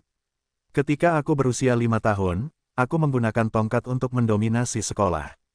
Di antara teman-temanku, aku menjara segala macam barang. Di kejauhan, Chu Feng terdiam. Dia dapat mengingat dengan jelas apa itu wijen Chen dan milet busuk. Dia mengeluarkannya. Apakah ini masih Zhou Yu? Pasti sengaja mengalihkan perhatian. Setelah aku menjadi terkenal, aku memukul paman seperguruan 3 kali, mencuri anggur obat lunas asli labu dari guruku, dan mengisinya dengan sepanci anggur darah tulang ayam hitam. Setelah aku menikahi wanita cantik ketiga di Yangjian, aku pergi untuk merampok wanita cantik pertama di Yangjian. Tapi aku dipukuli tanpa hasil. Chu Feng tercengang. Berapa banyak hal tidak dapat diandalkan yang dilakukan bajingan ini. Sangat menarik. Dia mengguncang dirinya sendiri. Pada saat yang sama, dia terdiam beberapa saat. Orang ini telah berbicara selama setengah jam. Dia belum selesai. Hanya ketika dia masih muda dia berbicara tentang usia parubaya. Chu Feng hanya duduk di atas batu, mendengarkan dan melihat semakin banyak kejahatan dan hal-hal jahat. Diamlah, kau sudah melakukan terlalu banyak hal jahat. Apa kau ingin mengatakan 1 hari dan 1 malam? Bahkan pemburu reinkarnasi tidak tahan padanya dan mulai memarahi. Meskipun itu bukan kejahatan keji, ia terus melakukan semua jenis bajingan dari kecil hingga besar. Ada kejahatan besar dan kecil, dan itu tidak ada habisnya. Jika terus seperti ini, itu tidak dapat dikatakan selama berhari-hari dan bermalam. Kejahatan terbesar belum dikatakan. Teriak pemburu reinkarnasi dari tokek kepala. Zhou Yu ragu-ragu dan berkata, aku menebang pohon Tianxuan kuno dan bersiap untuk membuat papan peti mati untuk diriku sendiri. Aku berharap untuk bangkit kembali dan hidup selama beberapa abad. Apa? Dasar bajingan, kau menebang pohon harta karun tertinggi keempat di bawah matahari. Ini kasus tanpa kepala. Sebenarnya kau, jelas, bahkan barang antik dan jiwa mekanis itu seperti pemburu reinkarnasi yang kering. Dia sangat marah dan terkejut. Dia ingin memotongnya hidup-hidup. Dia sangat marah. Zhou Yu hanya berteriak, utusan, dengarkan aku. Meskipun aku menebang pohon Tianxuan kuno, aku tidak membuat papan peti mati. Aku dicuri dan jatuh ke tangan seorang Taois yang 100 kali lebih tidak tahu malu dariku. Aku ingin sekali menebangnya. Aku menemukan Tianjinsi lagi untuk membuat peti mati. Efeknya puluhan kali lebih buruk. Pemburu itu memarahi dengan marah dan berkata, ini bukan intinya. Aku tidak peduli siapa pemilik peti matimu. Aku membencimu karena telah menghancurkan pohon kuno Tianxuan. Kau adalah pendosa abadi. Tahukah kau betapa pentingnya hal itu? Mempengaruhi matahari. Bukan urusan kita untuk menghentikan amarah. Setelah menjadi pemburu reinkarnasi, kita memiliki identitas yang berbeda dari masa lalu. Sekarang kita hanya memiliki satu tugas, memburu orang-orang yang menerobos reinkarnasi. Di dekatnya, suara pemburu itu serak, tidak lagi mekanis, dan beberapa kesadaran bangkit kembali. Zhou Yu hanya berkata, kalian berdua, aku bersumpah, aku tidak membunuh pohon kuno Tianxuan keempat. Selain itu, aku tidak dapat membunuh akar kekacauan kuno. Aku menyembunyikannya di suatu tempat. Chu Feng mendengarkannya dengan jelas tidak jauh dari sana, dan tiba-tiba muncul roh. Cucu itu menyembunyikan pohon harta karun keempat di bawah sinar matahari. Sungguh mengejutkan, berkata, kejahatan apa lagi yang telah kau lakukan? Tanya pemburu reinkarnasi, aku juga mencabut setengah dari cabang pohon 7 harta karun kuno, akar kekacauan kelima di dunia. Namun, saya memberikannya kepada keluarga Yaxian, yaitu, seorang teman lama dari keluarga Xian yang terdegradasi, karena dia berkata ingin memahami 7 harta karun yang menakjubkan. Si pemburu berteriak, mengapa kamu selalu meletakkan tangan di pohon harta karun tertinggi ini di bawah sinar matahari? Apakah kamu tahu apa yang kamu lakukan? Kamu tidak mengerti. Si pemburu lainnya sangat acuh tak acuh dan berkata, baiklah, jangan bicara omong kosong. Dosa asal terbesarmu adalah menerobos reinkarnasi dan mengungkapkan identitas aslimu. Aku Zhou Yu. Bagaimana aku bisa menerobos reinkarnasi? Apakah Zhou Yu hanya bisa mengingat apa yang terjadi di kehidupan sebelumnya? Aku sangat istimewa dan berbeda. Aku ada di peti mati kuno. Ini adalah bagian dari ingatanku. Jika papan peti mati Tianxuan Baoshu tidak dicuri, aku akan pergi ke tingkat nirvana yang lebih tinggi sekarang. Sakit hati, aku sangat marah. Berhentilah bicara omong kosong. Apakah kamu kekuatan yang hidup di alam semesta perbatasan? Telah berencana untuk bereinkarnasi di bawah sinar matahari. Ketika kata-kata semacam ini diucapkan, Chu Feng benar-benar mendengarkan dan menahan diri. Chu Feng tercengang. Seluruh orang itu tercengang. Apakah cucu yang bersembunyi di dalam sarkofagus itu adalah kekuatan besar? Berpura-pura menjadi Zhou Yu yang paling kejam. Dia tidak sehat secara keseluruhan. Dia merasa terlalu terkejut. Bagaimanapun, dia tidak menyangka bahwa Dan Neng, yang hidup menyendiri di bawah sinar matahari gurun terpencil, ada di sampingnya. Tetapi Chu Feng memikirkannya sebentar dan menganggapnya tidak dapat diandalkan dan tidak mungkin. Sebelum itu, dia secara pribadi mengalami mimpi buruk tentang kekuatan besar yang telah mencapai akhir kemundurannya dan akan segera mati. Tulang-tulangnya akan membusuk berkeping-keping jika bukan karena perlindungan guci batu. Belum lagi dia, Ji Kexuan dan Li Jiuxiao, dua raja surgawi yang terdaftar di bawah sinar matahari, hampir mati dengan menyedihkan. Mereka berkeliaran di sekitar gerbang neraka dan berlari untuk menyelamatkan diri dengan mengandalkan harta yang diberikan oleh leluhur mereka. Dianiaya, bagaimana mungkin aku menjadi dia? Aku mungkin memiliki kekuatan ini di kehidupanku sebelumnya, tetapi sekarang aku berada pada tingkat evolusi apa? Itu jauh dari kata baik. Zhou Yu hanya berteriak, sarkofagus itu terbentur, dan ia memprotes dengan penuh emosi. Lagi pula, jika aku adalah kekuatan besar, aku tidak akan takut pada dua orang yang sedang marah. Mengapa aku harus menelan begitu banyak? Berdasarkan temperamenku yang keras, aku pasti sudah melakukannya sejak lama. Maksudmu kau ingin melawan kami? Pemburu dengan tubuh gecko itu berdiri di atas sarkofagus dan melihat ke bawah. Sinar cahaya yang menyilaukan muncul di mata yang kosong, dan guntur meledak di kehampaan. Zhou Yu hanya memperbaiki dan berkata, kedua utusan itu salah paham. Maksudku, jika aku adalah energi besar, aku akan membunuh bajingan kecil di kaki gunung itu. Chu Feng senang mendengar pembelaannya, tetapi sekarang wajahnya tidak terlalu tampan. Monster di dalam sarkofagus itu benar-benar bukan jenis yang baik sepanjang waktu. Hampir pada saat yang sama, Zhou Yu dan Chu Feng berebut untuk berbicara dan memfitnah. Sudah kubilang, bajingan kecil di kaki gunung itu yang paling mencurigakan. Dia belum cukup umur, ada luka di kepalanya dan nanah di kakinya, dari kepala sampai kaki. Dua utusan, cucu di dalam sarkofagus itu pasti reinkarnasi. Dia pasti mendapat ujian yang bagus. Evolusionis prasejarah yang dibangkitkan di dalam sarkofagus dan ingatannya ada di sana. Dia bukan reinkarnasi. Siapa dia? Ini terlalu memberontak. Dia telah mewujudkan reinkarnasi di dalam peti mati. Mereka semua berteriak pada saat yang sama, saling menjegal dan mencoba membunuh dengan pisau. Zhou Yu hanya membantah, bajingan kecil, apakah kamu ingin membunuhku?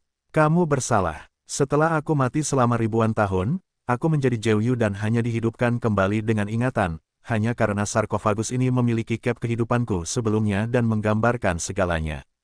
Jika kamu tidak percaya, Anda dapat membuka peti mati dan memverifikasinya. Chu Feng mencibir dan berkata, aku jenius.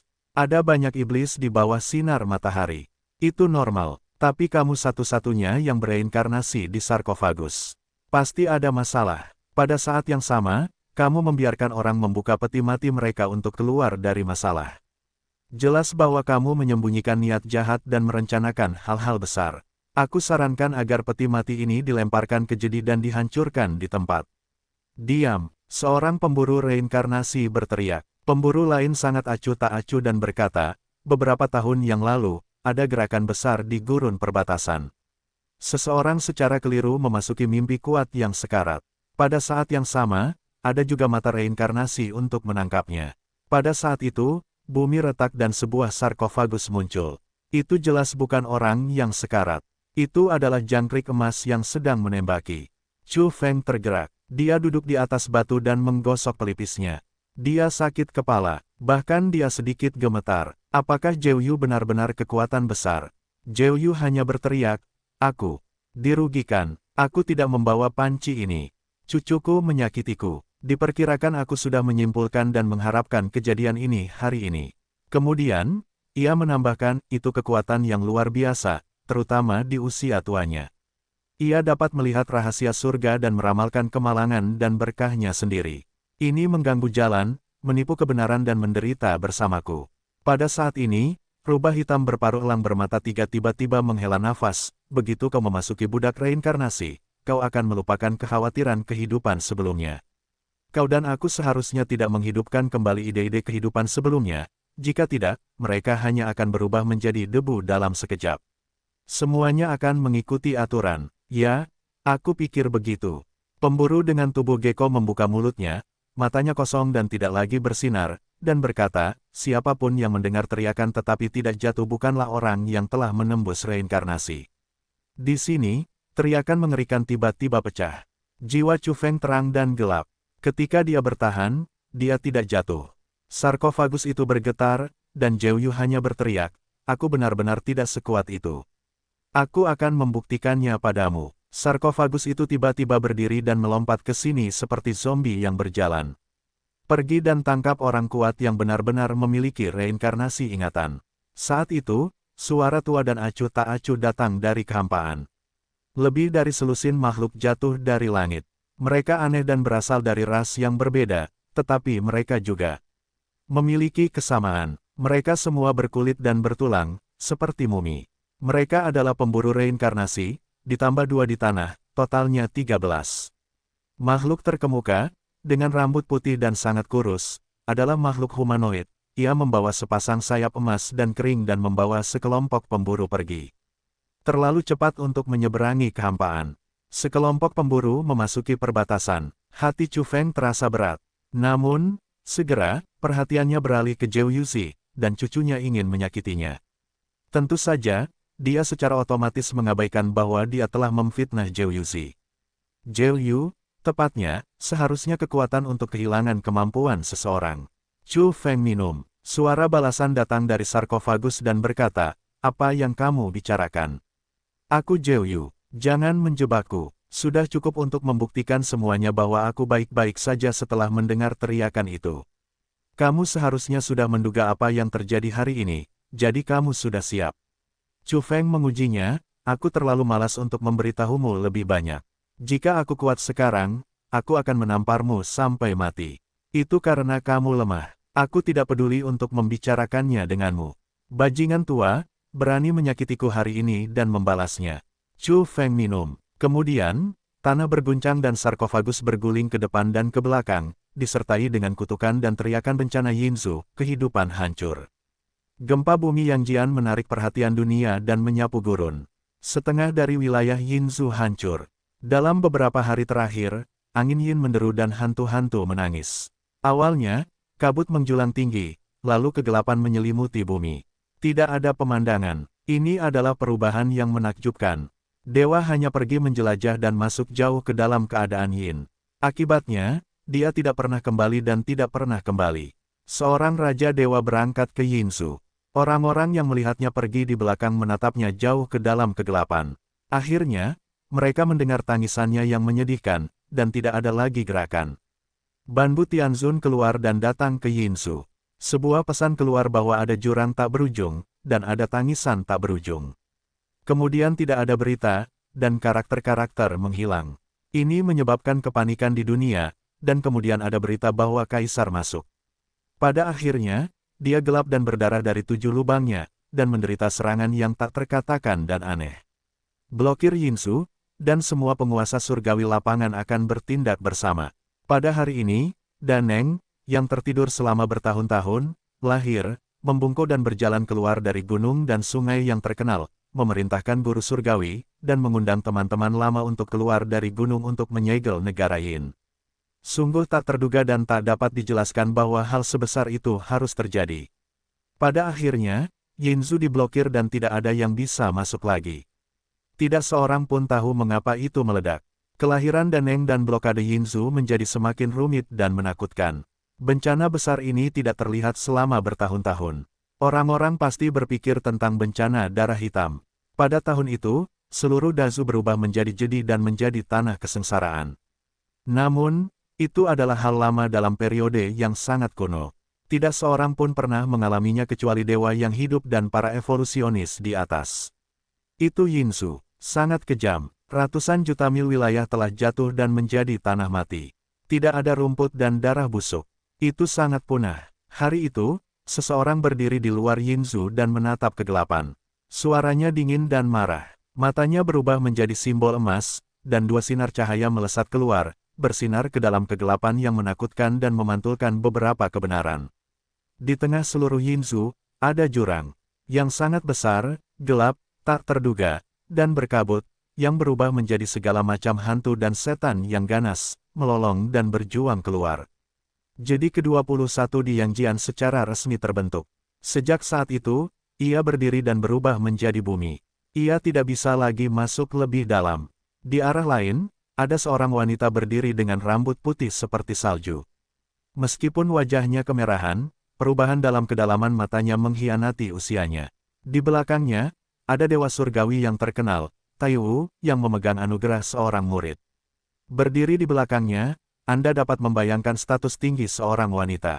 Tidak heran itu disebut Yinzu. Rumor itu benar. Wanita itu membuka mulutnya dengan acuh tak acuh dan akhirnya berbalik. Orang-orang biasa tidak tahu apa arti perubahan Yinzu. Hanya Tianzun yang berumur sangat panjang dan keluarga yang mengerikan yang dapat menyadarinya. Taiwu mengangkat kepalanya, dan dengan kultivasinya di level ini, dia hanya samar-samar mendengar kata-kata terakhir wanita itu melayang. Jika legenda ingin menjadi kenyataan, deduksi memiliki dasar. Apa maksudmu? Taiwu mengerutkan kening. Segera, Yinzu menjadi tanah tandus, mewakili kematian dan teror, dan tidak ada yang mau mendekat. Pada saat yang sama, badai akhirnya tenang.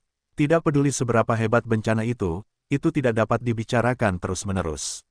Itu tidak lagi menjadi titik panas dalam 6 bulan terakhir. Tentu saja, penyebutan sesekali masih akan mengarah pada diskusi. Sayangnya, tidak ada yang bisa menemukan kebenaran dan tidak memahami esensi yang dalam. Ketika Raja keluar dari gunung untuk mendidik dunia, itu akan menjadi cerita yang bagus ribuan tahun kemudian.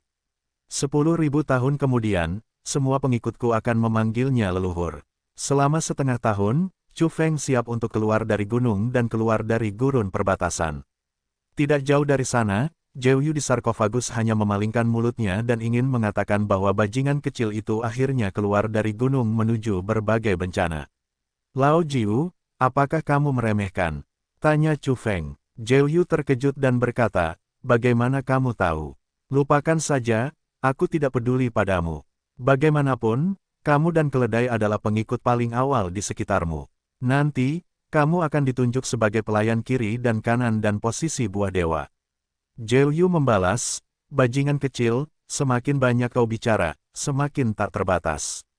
Apakah aku pelayanmu? Aku saudara angkatmu. Selain itu, apa maksudmu, mencari keledai dan mengikatku? Di depan sarkofagus, ada seekor keledai, tinggi dan kuat, lebih kuat dari raja kuda biasa. Ini adalah roh keledai liar, yang ditundukkan oleh Chu Feng dari kedalaman gunung. Sekarang digunakan sebagai kereta. Mobil itu didasarkan pada sarkofagus, yang banyak kayu bagus digunakan untuk membuat badan mobil. Kau mempermalukanku. Keledai menarik kereta, dan sarkofagusku menjadi bagian dari badan mobil. Terlalu banyak menipu orang. Hati-hati aku menyedot esensi darahmu. Zhou Yu berteriak dengan marah. Namun, dia hanya berteriak. Sekarang dia tidak bisa mengancam Chu Feng. Selama 6 bulan terakhir, Chu Feng telah berulang kali mempelajari dan mencoba menyegel peti mati batu dengan metode lapangan. Akhirnya, dia benar-benar berhasil karena dia secara tidak sengaja menggunakan sebuah material. Itu adalah tumpukan tanah di dalam toples batu, yang dibawa keluar dari reinkarnasi terakhir. Saat itu, Chu Feng tidak hanya memanfaatkan berbagai peluang, seperti 33 tahun rumput surgawi yang berat, sungai Taeyanglong, dan 6 darah reinkarnasi, tetapi juga menggali tanah dan memuat setumpuk tanah di sana. Sekarang, dia menemukan bahwa dia dapat menyegel peti mati batu Tianjin dengan tanah semacam ini, sehingga Zhou Yu dapat bersikap jujur dan mengambil bagiannya. Di mana kamu menemukan tanah ini? Terlalu jahat. Mengapa itu membuatku dingin dan jiwaku berdenyut? Itu benar-benar penuh kebencian. Zhou Yu sangat takut. Sungguh menakjubkan bahwa tanah dapat menyegel peti mati batu emas. Chu Feng, dengan kedua tangannya di punggungnya, berkata, dahulu kala, di masa prasejarah dan era penguburan, aku pergi ke reinkarnasi sendirian. Tangan hitam di balik pertempuran berdarah itu memecahkan lubang reinkarnasi, mengambil 6 jenis tanah ekstrim, membuat batu giling dengan lumpur, menekannya di jalan reinkarnasi, memoles semua ingatanku sebelumnya, dan memastikan reinkarnasi yang lancar dari semua kelompok etnis. Sekarang, aku mengendalikan langit dan bumi, menyelidiki reinkarnasi, mencegat sudut dari batu giling dan menggilingnya ke bumi untuk menyegel semua jenis iblis dan hantu di bawah sinar matahari. Kakak kedua, pelayanku, kau seharusnya senang bahwa kau adalah yang pertama. Ikuti aku dengan tulus dan memberimu hasil yang luar biasa di masa depan. Zhou Yu hanya sakit gigi. Dia merasa bahwa cucunya sedang menjalankan seekor naga dengan mulut penuh. Dia tidak dapat mendengarkan omong kosongnya. Dia hanya dapat memikirkannya secara selektif. Dia punya firasat bahwa tanah itu benar-benar mengerikan dan istimewa. Chu Feng berkata lagi, keledai, saat aku melihatmu, aku teringat pada seorang teman lama. Bersikaplah lebih baik, aku tidak bisa memperlakukanmu dengan buruk di masa depan. Tarik mobil dan kendarai. Dia teringat pada keledai tua LVV yang. Dia tidak tahu apakah dia bisa bereinkarnasi dengan lancar, apakah dia bisa bertahan hidup, dan apakah dia bisa bertemu lagi. Ya, Tuan, hei, hukum. Keledai itu meniru gonggongan kuda, mengibaskan kepala dan ekornya, dan bulunya yang biru tua sangat cerah, seperti sutra dan satin. Dia benar-benar tidak terlihat seperti keledai. Chu Feng memarahi, keledai, kamu harus percaya diri. Kamu tahu, di bawah kereta keledai yang kamu tarik, ada kekuatan besar di dalam sarkofagus. Mengapa kamu tidak memiliki ambisi dan belajar menggonggong seperti kuda? Baiklah, begitu. Esensi keledai itu mengangguk dengan sungguh-sungguh, lalu mengangkat kepalanya dan berteriak, kicau, kicau. Diam, apakah kamu burung pipit tua? Apa yang kamu sebut burung pipit jika kamu tidak punya pekerjaan? Chu Feng benci besi yang bukan baja. Keledai itu berkata, saya belajar dari lagu pertama Phoenix. Konon burung abadi itu memanggil seperti ini. Terserah apa yang kau mau. Chu Feng tidak peduli. Baik, Tuan, kicau, kicau. Zhou Yu hanya berbicara di belakang dan berkata, biarkan aku memakan keledai ini. Aku tidak sanggup kehilangan orang ini. Jangan bicara omong kosong, lanjutkan perjalananmu, kembali ke suku dan tuntut seseorang, pergilah. Jalan Chu Feng. Dia duduk di kereta keledai, menepuk papan peti mati di bawah pantatnya dan berkata, Lao Jiu, kau bilang keluargamu telah terkubur di dalam tanah selama ribuan tahun. Apakah mereka masih di sana? Zhou Yu marah dan berkata, berhenti. Pertama, namaku bukan Lao Jiu. Kedua, apa hubungan keluargaku denganmu? Ketiga, kesabaranku hampir habis. Kau duduk di peti matiku. Apa maksudmu? Aku tidak ingin menjadi kereta keledaimu. Bukankah kau Zhou Yu? Jika saudara keduamu tidak suka mendengarkan, itu disebut Lao Jiu. Kita adalah saudara sumpah. Bukankah keluargamu milikku? Tanyakan terlebih dahulu, apa yang akan kita lakukan di dunia ini, hanya untuk menggali sarang dan harta karunmu yang lama. Selain itu, menjadi mobil raja pasti akan menjadi cerita yang bagus di masa depan. Aku akan memberimu tahta. Pergilah ke tahta pamanmu. Zhou Yu tidak tahan. Itu terlalu baik. Di luar suku Jihu dan Pangduner memiliki mata merah dan hampir menangis. Bagaimana mereka bisa hidup tanpa perasaan selama bertahun-tahun? Ji Haishan dan beberapa tetua klan juga menghela nafas, sangat menentang perjalanan Chu Feng, tetapi mereka tidak dapat menghentikannya. Kenapa kamu menangis? Aku tidak akan kembali. Fat Duner dan Jihu, kalian akan menikah dengan menantu perempuan kalian dan punya bayi dalam 2 tahun. Tidak ada gunanya menangis begitu banyak. Siapapun yang menangis hanya mengira kalian akan melakukan perjalanan jauh. Kalian tidak bisa minum sup mengpo atau makan jiao panggang segar. Chu Feng berkata sambil tersenyum, tidak baik makan terlalu banyak dari itu. Sup mengpo mudah dilupakan. Daging hu jiao terlalu tonik. Kalian tidak memiliki kekurangan ginjal. Kalian makan terlalu banyak sebelum menikah. Chu Feng tersenyum dan mengecilkan perasaan sedih mereka saat berpisah. Dia pernah membagikan sup mengponya kepada kenalan di desa. Dia juga menggunakan sarkofagus sebagai segel putar untuk membunuh jiao api dan membawanya kembali untuk dimakan. Itu semua adalah hal-hal yang tidak dapat dilihat oleh suku setiap hari. Ayah baptis, aku pergi. Sebelum Chu Feng pergi, dia menyerahkan sekantong pil seukuran kepalanya kepada Ji Haishan. Dalam beberapa tahun terakhir, hampir semua orang di desa memiliki pil besar. Kakek ke-9 Ying tidak tahu mengapa. Dia tidak muncul dalam beberapa tahun terakhir dan tidak memintanya untuk memurnikan pil. Pada saat yang sama, Dongqing dan nona muda itu tidak kembali, yang juga merupakan alasan mengapa Chu Feng memutuskan untuk pergi. Dia perlu keluar dari gunung dan mengambil inisiatif untuk mencari peluang, yang dengan cepat menjadi lebih kuat. Si Hu Tianzun menyebutkan tempat-tempat itu, dan dia ingin melihatnya. Dengan cara ini, Chu Feng pergi, duduk di kereta keledai dan memulai apa yang disebut pertempuran pedang. Berkendara, berkicau, berkicau. Aku pernah menguasai tanah 6 negara bagian. Jidade, kau mengubah papan peti matiku menjadi kereta keledai untuk diduduki. Tidakkah kau merasa kesemutan dan pantatmu tidak nyaman? Pori-poriku rileks dan sangat nyaman. Aku layak mendapatkan tahtaku. Berkendara, aku punya seekor keledai kecil. Aku tidak pernah menungganginya. Suatu hari aku punya keinginan. Di jalan pegunungan yang bergelombang, Chu Feng bersenandung dan dalam suasana hati yang baik. Sejak saat itu, ia resmi menginjakkan kaki di bumi yang lebih luas di bawah sinar matahari. Ia menantikan sebuah gambar yang luar biasa. Tuan memohon padaku cara untuk hidup. Ketika Chu Feng bersenandung kecil, keledai Shenjun tidak tahan padanya. Dia berlari dengan kereta keledainya dan memohon belas kasihan di sana.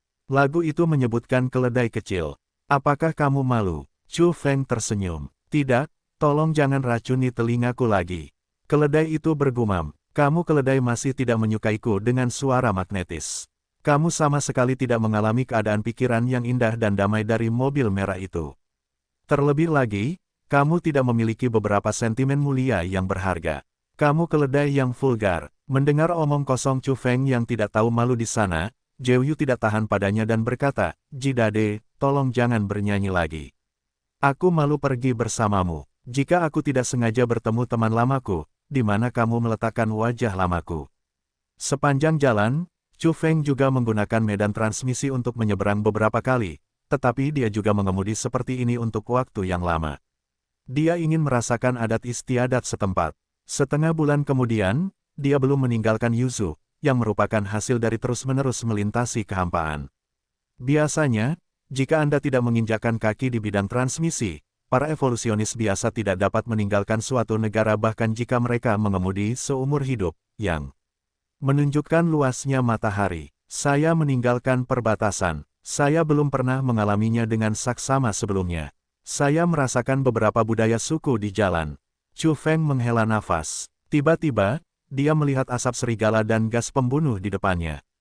Setelah berkendara menanjak lereng yang tinggi, dia menemukan bahwa suatu suku dibantai oleh sekelompok pencuri kuda.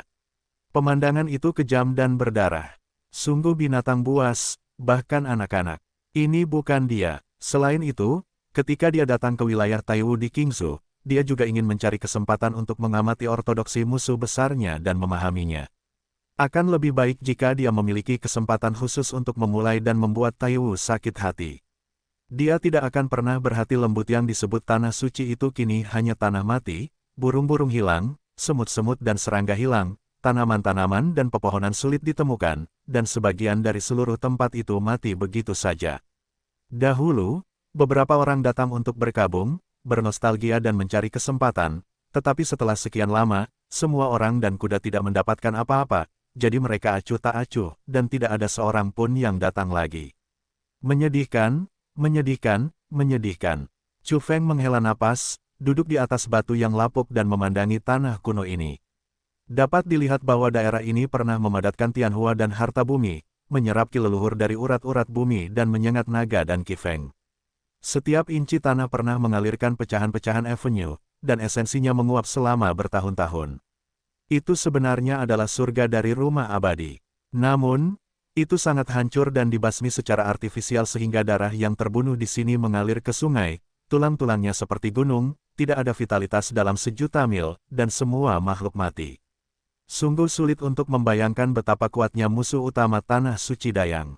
Bagaimanapun, itu adalah salah satu dari 10 klan evolusi teratas di Yangjian. Hal-hal benar dan orang-orang salah. Laut telah berubah. Zhou Yu juga mendesah, tetapi dia sangat kecewa. Di masa lalu, tanah suci Dayang terkenal di Yangjian. Bahkan di zaman prasejarah, itu dihormati oleh dunia.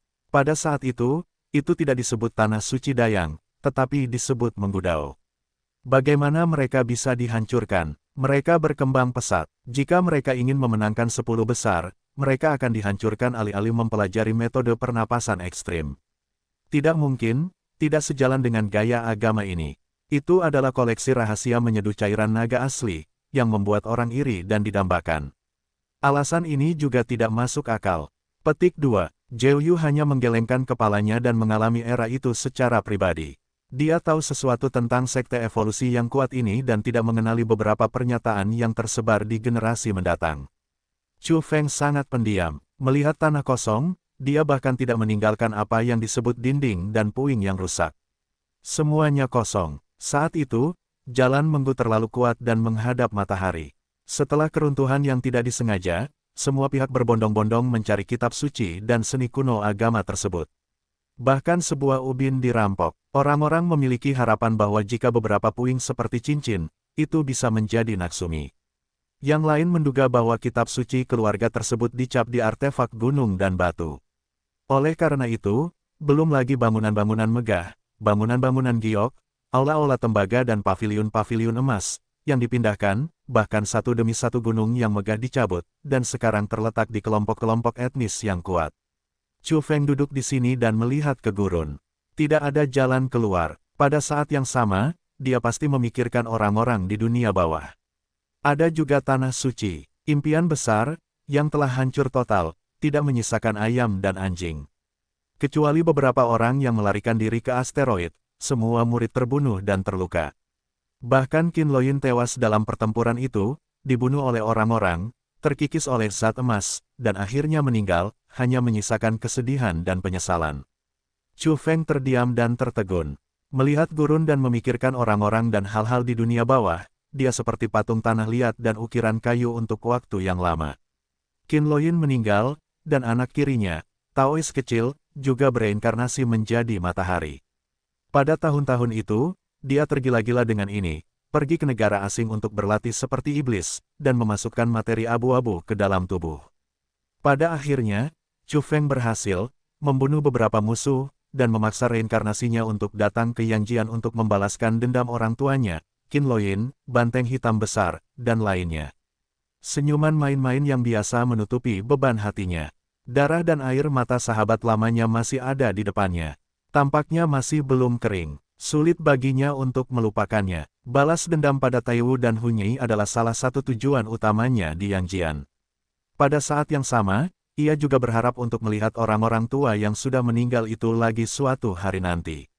Orang-orang itu, seperti bunga layu yang layu tertiup angin dan hanyut tanpa kembali, dapatkah mereka terlihat lagi? Singkirkan beban itu dan jangan lagi memikirkannya. Chu Feng menunjukkan mata emasnya dan menjelajahinya di sini. Banyak bicara, apa gunanya mengungkapkan kesedihan? Masih ada jalan panjang yang harus ditempuh. Orang-orang masih ingin maju hidup-hidup. Lebih baik meninggalkan semuanya untuk dilakukan di masa depan. Chu Feng tidak menyembunyikannya. Matanya terbang keluar dengan sinar emas untuk menerangi seluruh bawah tanah. Apa yang ingin ia jelajahi pastilah bawah tanah yang dalam. Ia berharap ada beberapa hal yang ditinggalkan oleh orang-orang tahun itu. Sarkofagus bergetar, dan Zhou Yu terkejut.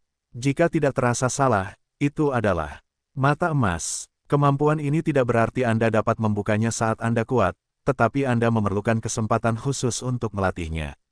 Itu adalah bakat yang tidak dapat dikendalikan. Baiklah, apakah ada sesuatu? Chu Feng linglung. Dia tidak memiliki harapan karena dia cukup tahu di jalan, terutama setelah dia datang ke sini. Bahkan tidak ada satu ubin pun yang tersisa, dan bahkan gunung-gunung pun dipindahkan. Apalagi yang bisa tersisa dari tanah kosong itu. Namun, Chu Feng sekarang menyadari adanya material yang tidak biasa di bawah tanah situs tanah suci Dameng. Ayo, saudara kedua, mari kita turun dan melihat-lihat. Chu Feng mengeluarkan sarkofagus dari kereta keledai, tenggelam ke dalam lapisan tanah dan menyelinap ke kedalaman bumi. Roh keledai tetap berada di tanah dan bertanggung jawab untuk mengawasi angin. Kali ini dia menyelam dalam-dalam. Dia tidak tahu berapa mil yang telah dia lalui. Dunia bawah tanah itu gelap. Namun, dia bahkan tidak menemukan batu bata dan apapun. Dia berpikir bahwa bahkan tanah di sini mungkin telah direnggut, yang kemudian diisi kembali oleh angin dan pasir. Tidak, aku dengan jelas merasakan ada sesuatu yang tidak normal di bawah tanah. Mengapa aku tidak menemukan apapun sekarang? Dia terkejut. Dia terus menyelam dan membuka matanya. Akhirnya, dia memastikan bahwa ada kabut hitam dan tanah gelap di kedalaman bumi. Itu sangat dingin. Ketika Chu Feng berada puluhan mil jauhnya dari sana, dia berhenti. Dingin yin menembus ke tulang-tulangnya dan ingin membekukan orang. Tempat apa ini? Terlebih lagi, dia yakin bahwa meskipun tidak ada mata emas, bahkan para evolusionis lainnya dapat menyadarinya selama mereka bersedia menyelam.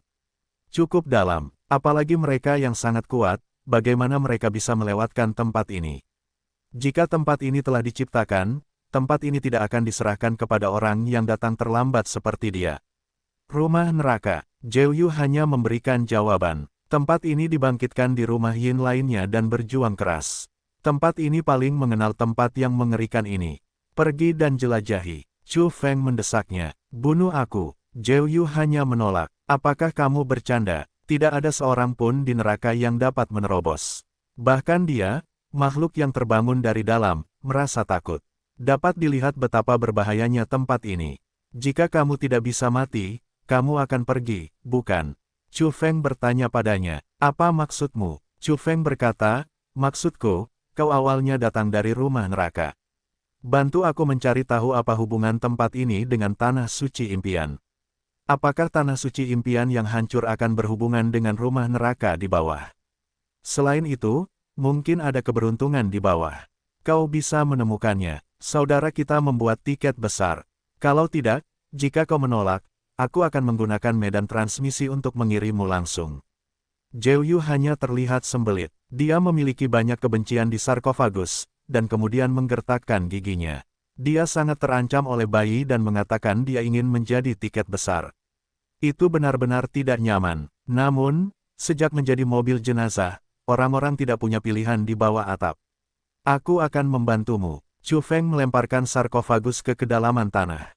Ledakan, bumi berguncang dan gunung-gunung berguncang. Sarkofagus itu mengebor dengan cepat seperti lembing. Dalam sekejap mata, itu dekat dengan neraka. Zhou Yu berteriak dengan wajar. Bajingan kecil itu terlalu kuat. Jika dia melemparkannya langsung ke dalam, aku tidak tahu berapa tahun yang dibutuhkan untuk keluar.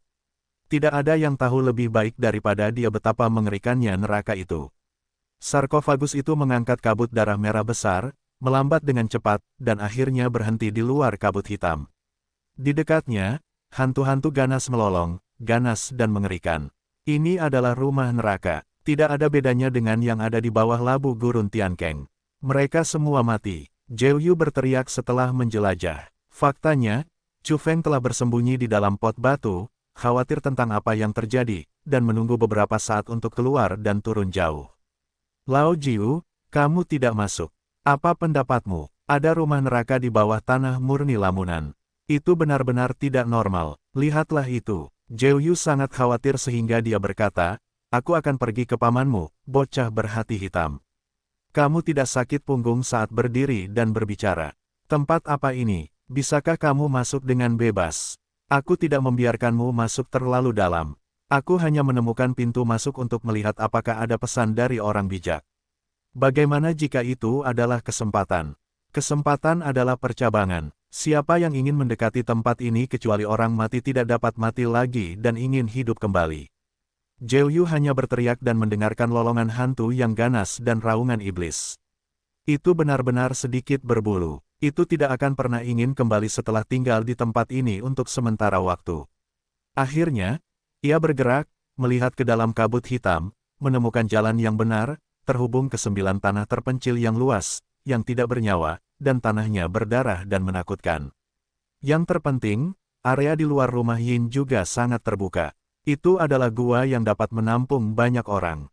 Tidak ada, sudah kukatakan. Bagaimana tempat ini bisa memiliki takdir yang organik? Ini adalah tanah perang dan kemunduran. Jika kaisar tinggal di sini untuk waktu yang lama, dia harus memiliki bentuk dan jiwa. Ketika sampai pada hal ini, Zhou Yu hanya berteriak, seperti manusia yang melihat hantu di siang hari, menyedihkan dan sangat berlari untuk menyelamatkan hidupnya. Ada seberkas cahaya yang mekar di sana.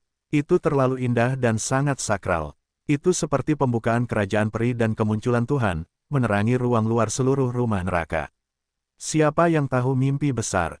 Aku mengetahuinya sepanjang hidupku. Di neraka, ada suara mekanis, tidak ada emosi, tidak ada fluktuasi emosi, seperti robot dingin yang berbicara dengan acuh tak acuh. Sarkofagus Zhou Yu terbalik dan terbang keluar, seolah-olah telah terluka tak terbayangkan. Sejumlah besar kabut darah mengepul dari sarkofagus, dan berteriak ngeri. Tanah mimpi, tanah jiwa, daging jiwa tidak cukup. Suara mekanis terdengar lagi. Apa itu? Chu Feng mengamati dalam kegelapan. Aku tidak percaya, ini neraka. Bagaimana bisa ada cahaya suci seperti itu? Tidak peduli catatan apapun tidak pernah menyebutkannya. Tidak mungkin, di mana ini? Zhou Yu juga berteriak. Pada saat ini, Chu Feng melihat ada partikel yang tersebar di sarkofagus, seolah-olah menerangi bintang-bintang abadi di seluruh alam semesta. Meskipun semuanya adalah partikel halus, mereka terlalu menyilaukan saat ini. Tunggu sebentar, apakah kamu berbicara tentang daging jiwa? Hal seperti apa? Pikiran Zhou Yu bergetar. Aku tidak percaya, kamu membutuhkan daging jiwa untuk membukanya. Suara mesin bergema dalam cahaya yang menyilaukan. Chu Feng menatap sarkofagus. Untuk sesaat, dia tahu apa yang disebut jiwa dan daging. Hatinya berputar di atas ombak yang menjulang tinggi. Apa yang secara tidak sengaja dia kumpulkan adalah sejenis materi yang mempelajari sifat ekstrim. Benda ini adalah daging jiwa. Aduh, Chu Feng ingin berteriak kesakitan.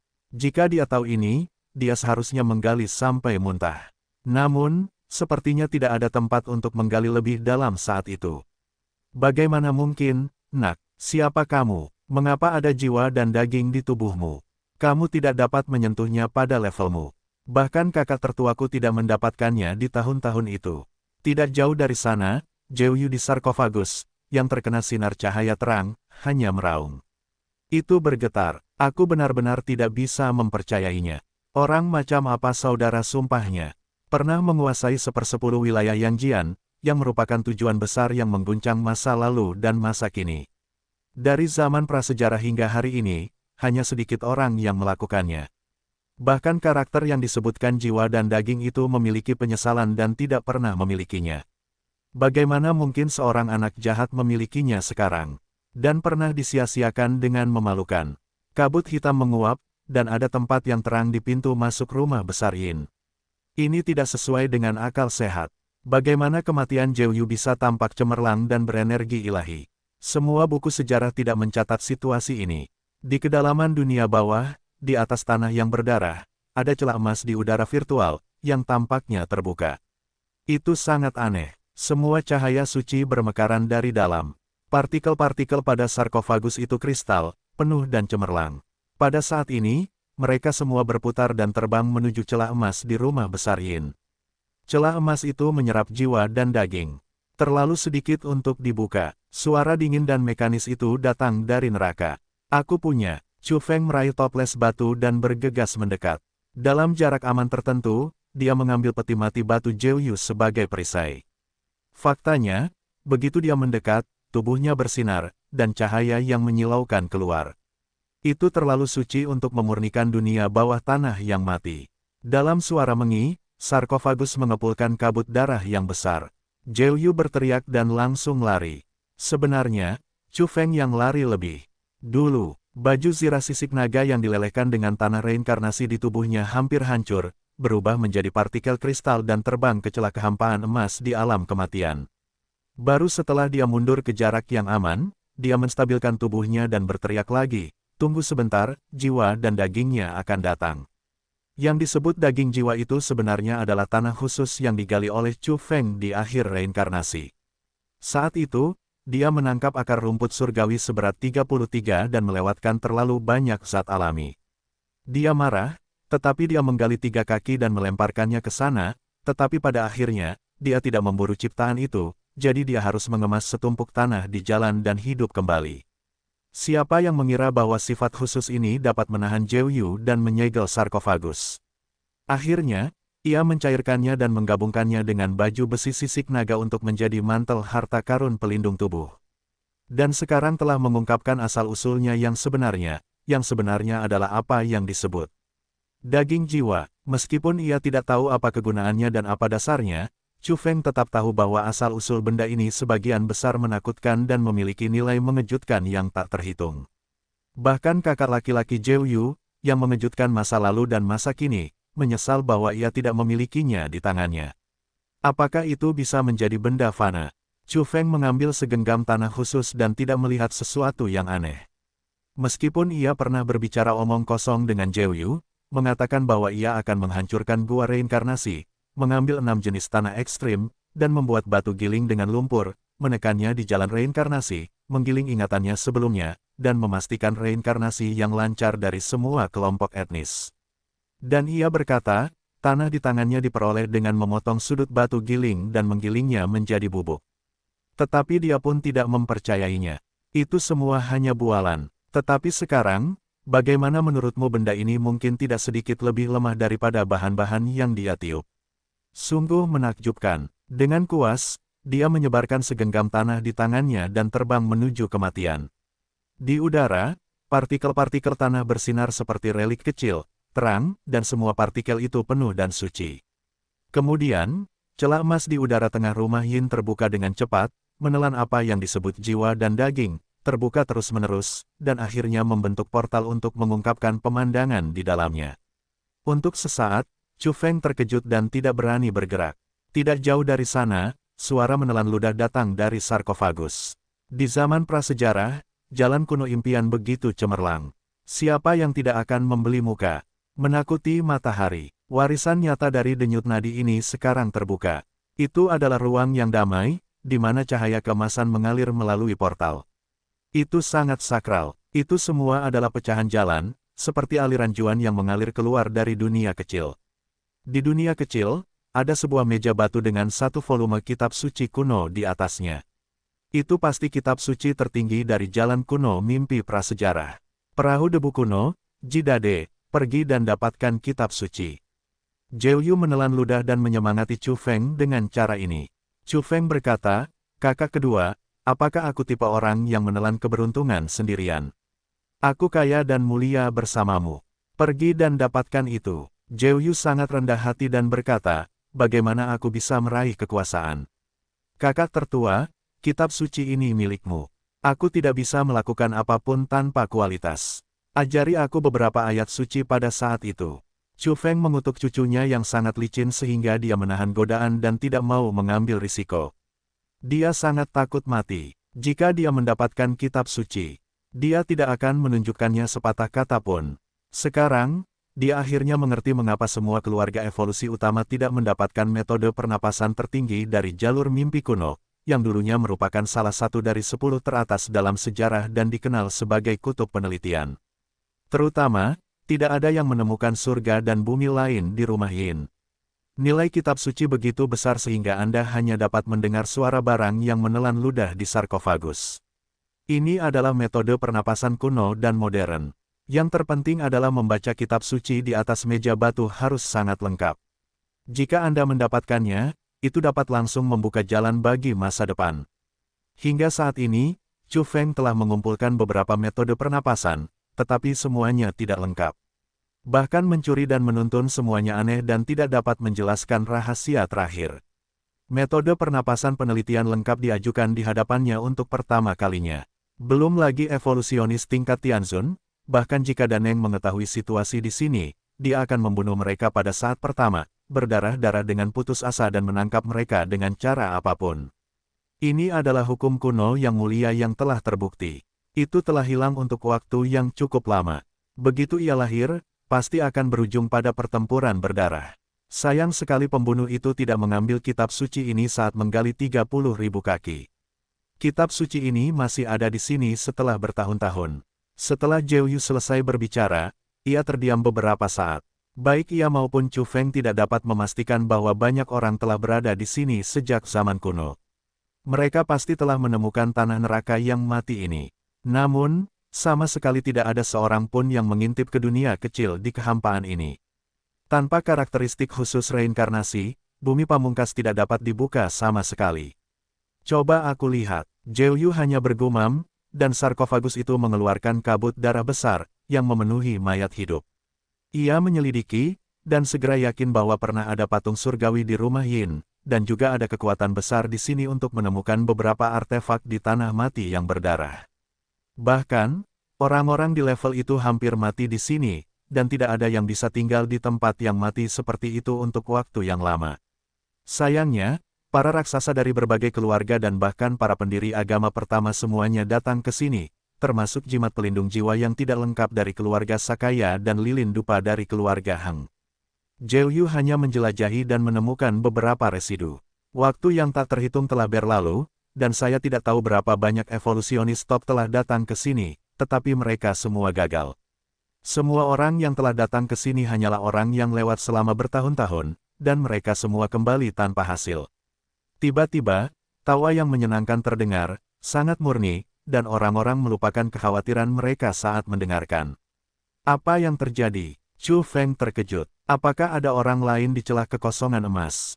Di sana muncul seorang gadis muda, anggun dan cantik, mengenakan rok warna-warni. Ketika matanya bersinar dan tubuhnya berayun tinggi, dia benar-benar cantik. Gaya dan pesona seperti itu seperti kelahiran kembali Xuanfei 9 hari.